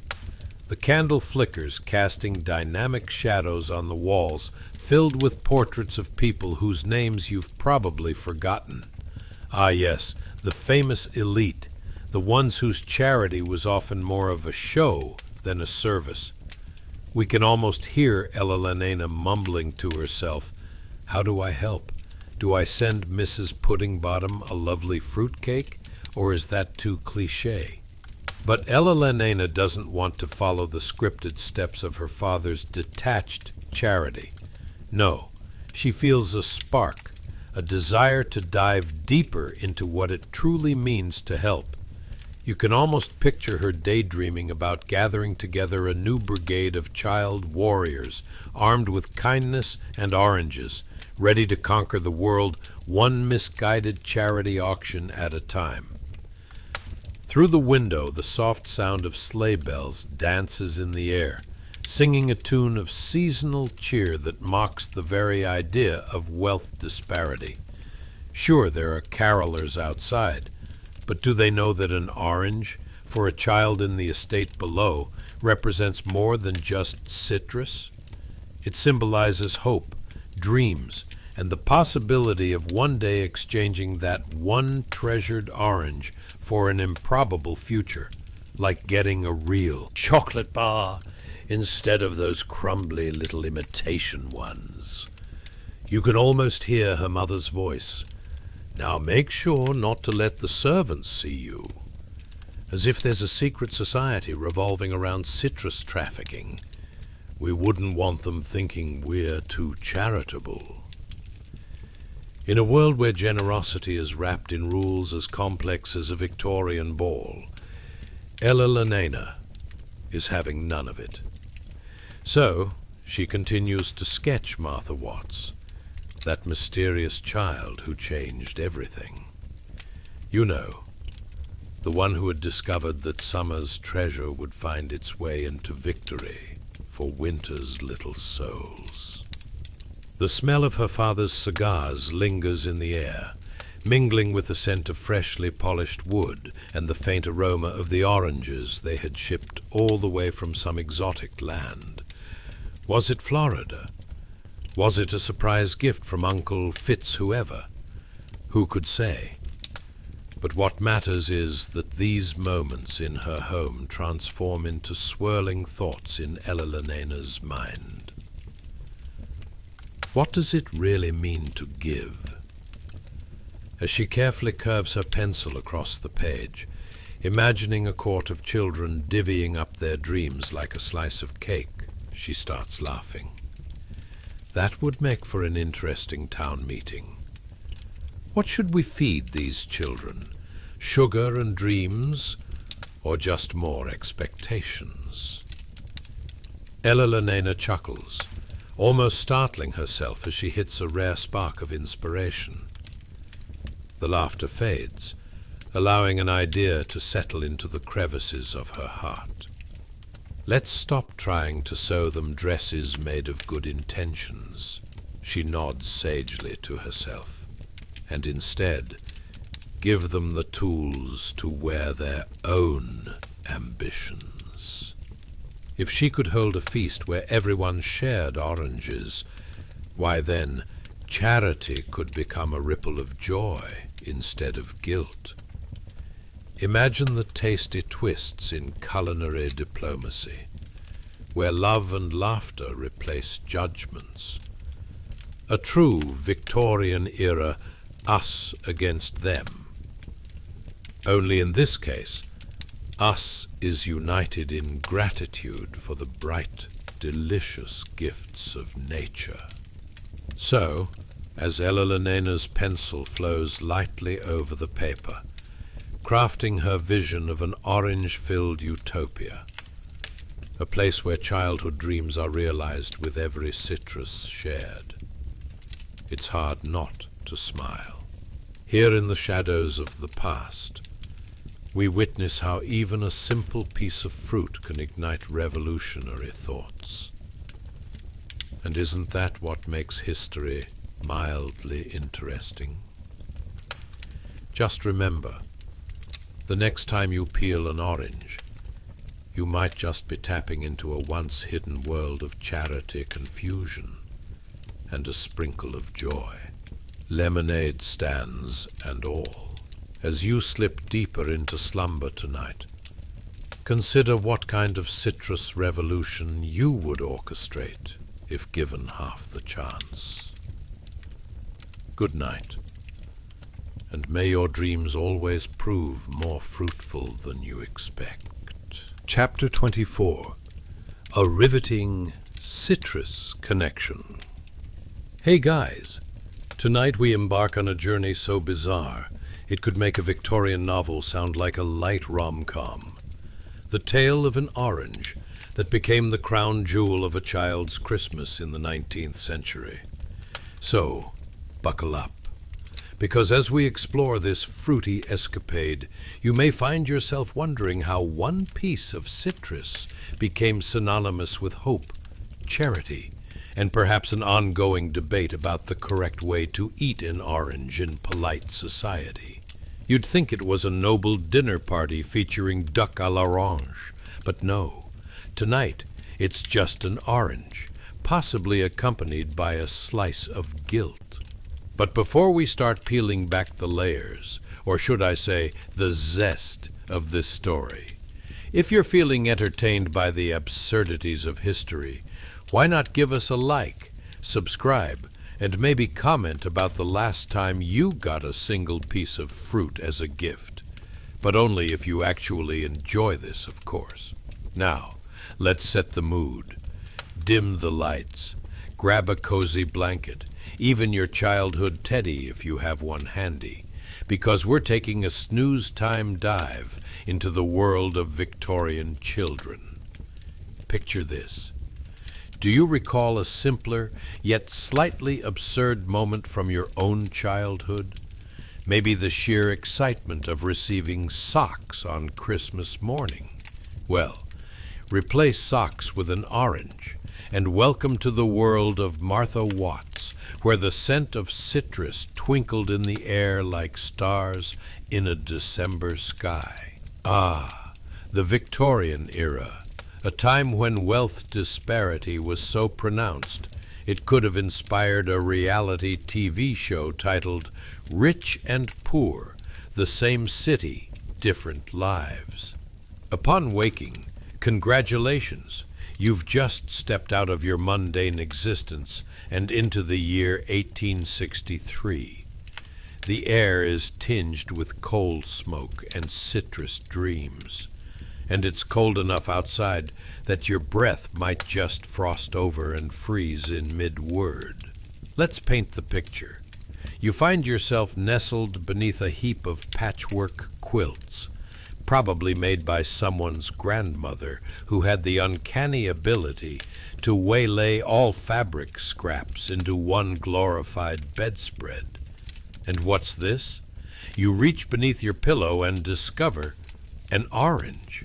Not just any orange, mind you, but the very last bastion of hope for a Victorian child during Christmas. Martha smiles in her sleep, cradling it as a knight would his most prized sword. Now, you might wonder what kind of world would allow a single orange to become such a precious token. Well, let's take a deeper dive, shall we? For many children in this era, the holiday season meant visions of sugar plums, or, whatever was left of last year's dried fruit, dancing in their heads, while their stomachs conjured up dreams of savory pies and warm bread. Yet contrast that with the scent of an orange, fresh and vibrant. It was the zesty equivalent of winning the fruit lottery. But for the likes of poor Martha, that prize orange didn't just reflect a juicy treat. No, it represented kindness, a sweet gesture that warmed her soul atop her chilly life of rationed gruel and hand-me-downs. Think about it. Giving a child an orange in December was akin to gifting an underwhelmed millennial a coupon for a cup of lukewarm coffee. Heartwarming, but not exactly groundbreaking. Now, as the snowflakes pirouette like quirky ballerinas outside her window, we meet Elelenina, our upper-class artist, staring into the same snowy expanse, her thoughts swirling more chaotically than her paintbrush on canvas. Here she is, living in her cushy estate, doodling away while pondering the true essence of generosity. "What if I can do more?" she muses, likely creating sketches far more impressive than any family portrait. Imagine a world where Elelenina hears about the children in her city, their dreams often limited to saved-up hopes for a promising future, one that might include a top hat rather than merely a slightly worn petticoat. Could she, a lady of privilege, really change lives with just one orange? So she dreams bigger, a feast where joy replaces obligation, and laughter fills the air like the sound of tinkling chimes in a summer breeze. The two girls, connected through the cosmic and often absurd thread of orange-scented kindness, remain blissfully unaware that their parallel universes are tangled in a citrusy knot. On one side is Martha, clutching her orange like it's a golden ticket out of her troubles. On the other, Elelenina ponders how to transform her noble intentions from mere sketches into a full-blown orange revolution. And as you drift off to sleep, think about how life has a quirky way of connecting us all, sometimes through the most peculiar of gifts. An orange for Martha is not just a fleeting piece of fruit. It blossoms into something rich and vibrant, while Elelenina's quest to share wraps her in the kind of warmth that can easily outshine a roaring Victorian hearth. So, when you peel that next piece of citrus, remember that the innocence of childhood dreams might rest within its very skin. And who knows, maybe in your dreams tonight, you'll find yourself sharing oranges at a fantastical feast, breezing through the absurd yet beautiful world of Victorian charity. Sweet dreams, folks. The future might be more fruitful than expected. Chapter 25. A Frosty Christmas Conundrum. Hey guys, tonight we're diving into a world cooler than your neighbor's questionable fashion choices. Victorian London on Christmas Eve.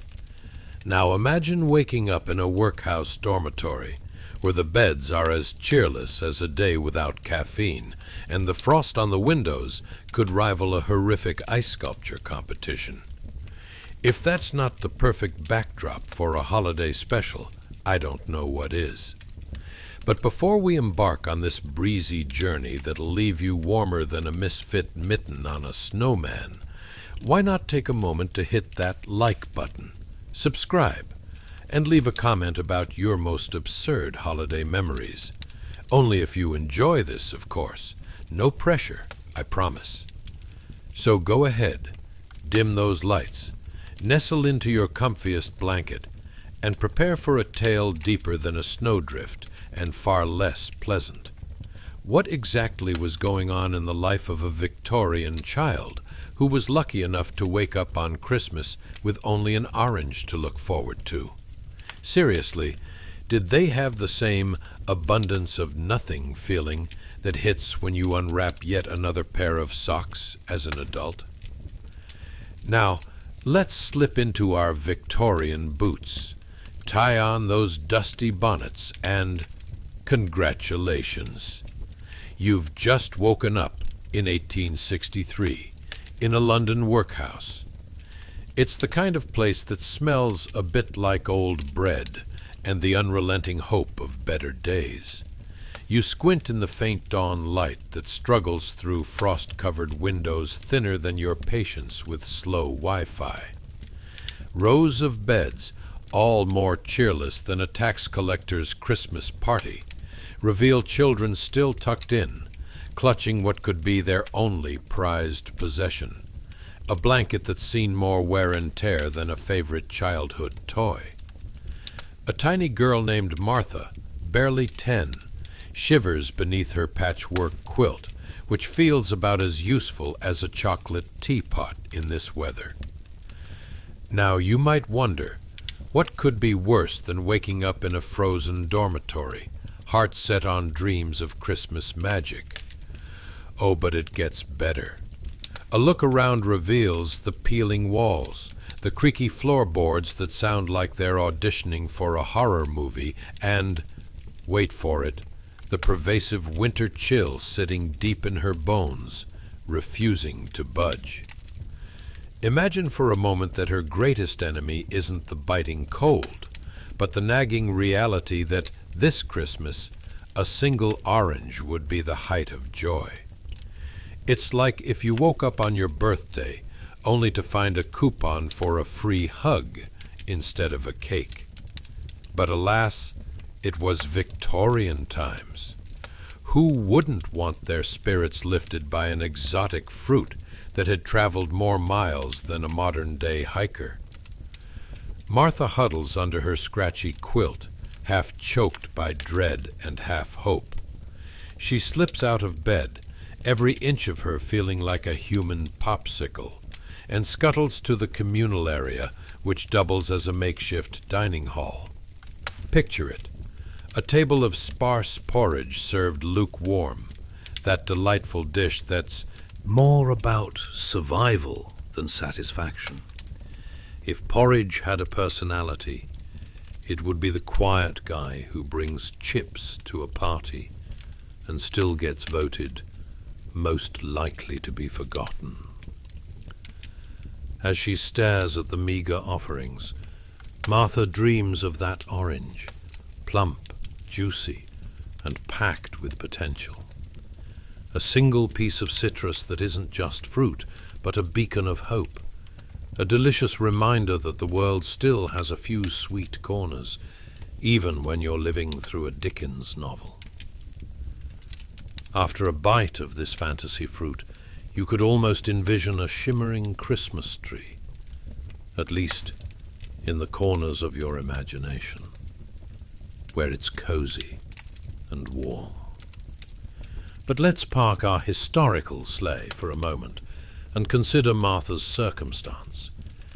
Picture trying to explain to a modern child that their only Christmas gift is an orange, and watch as their face transforms into a mix of confusion and utter incredulity. Much like your reaction when you hear, "No service available," while trying to stream your favorite show. Martha, you might say with utmost seriousness, that's not just any orange. That's the equivalent of winning a minor lottery coupon. And there she is, beaming with gratitude at something so trivial, yet grand. What makes an orange such a treasure in the time when candy was a distant dream for most children?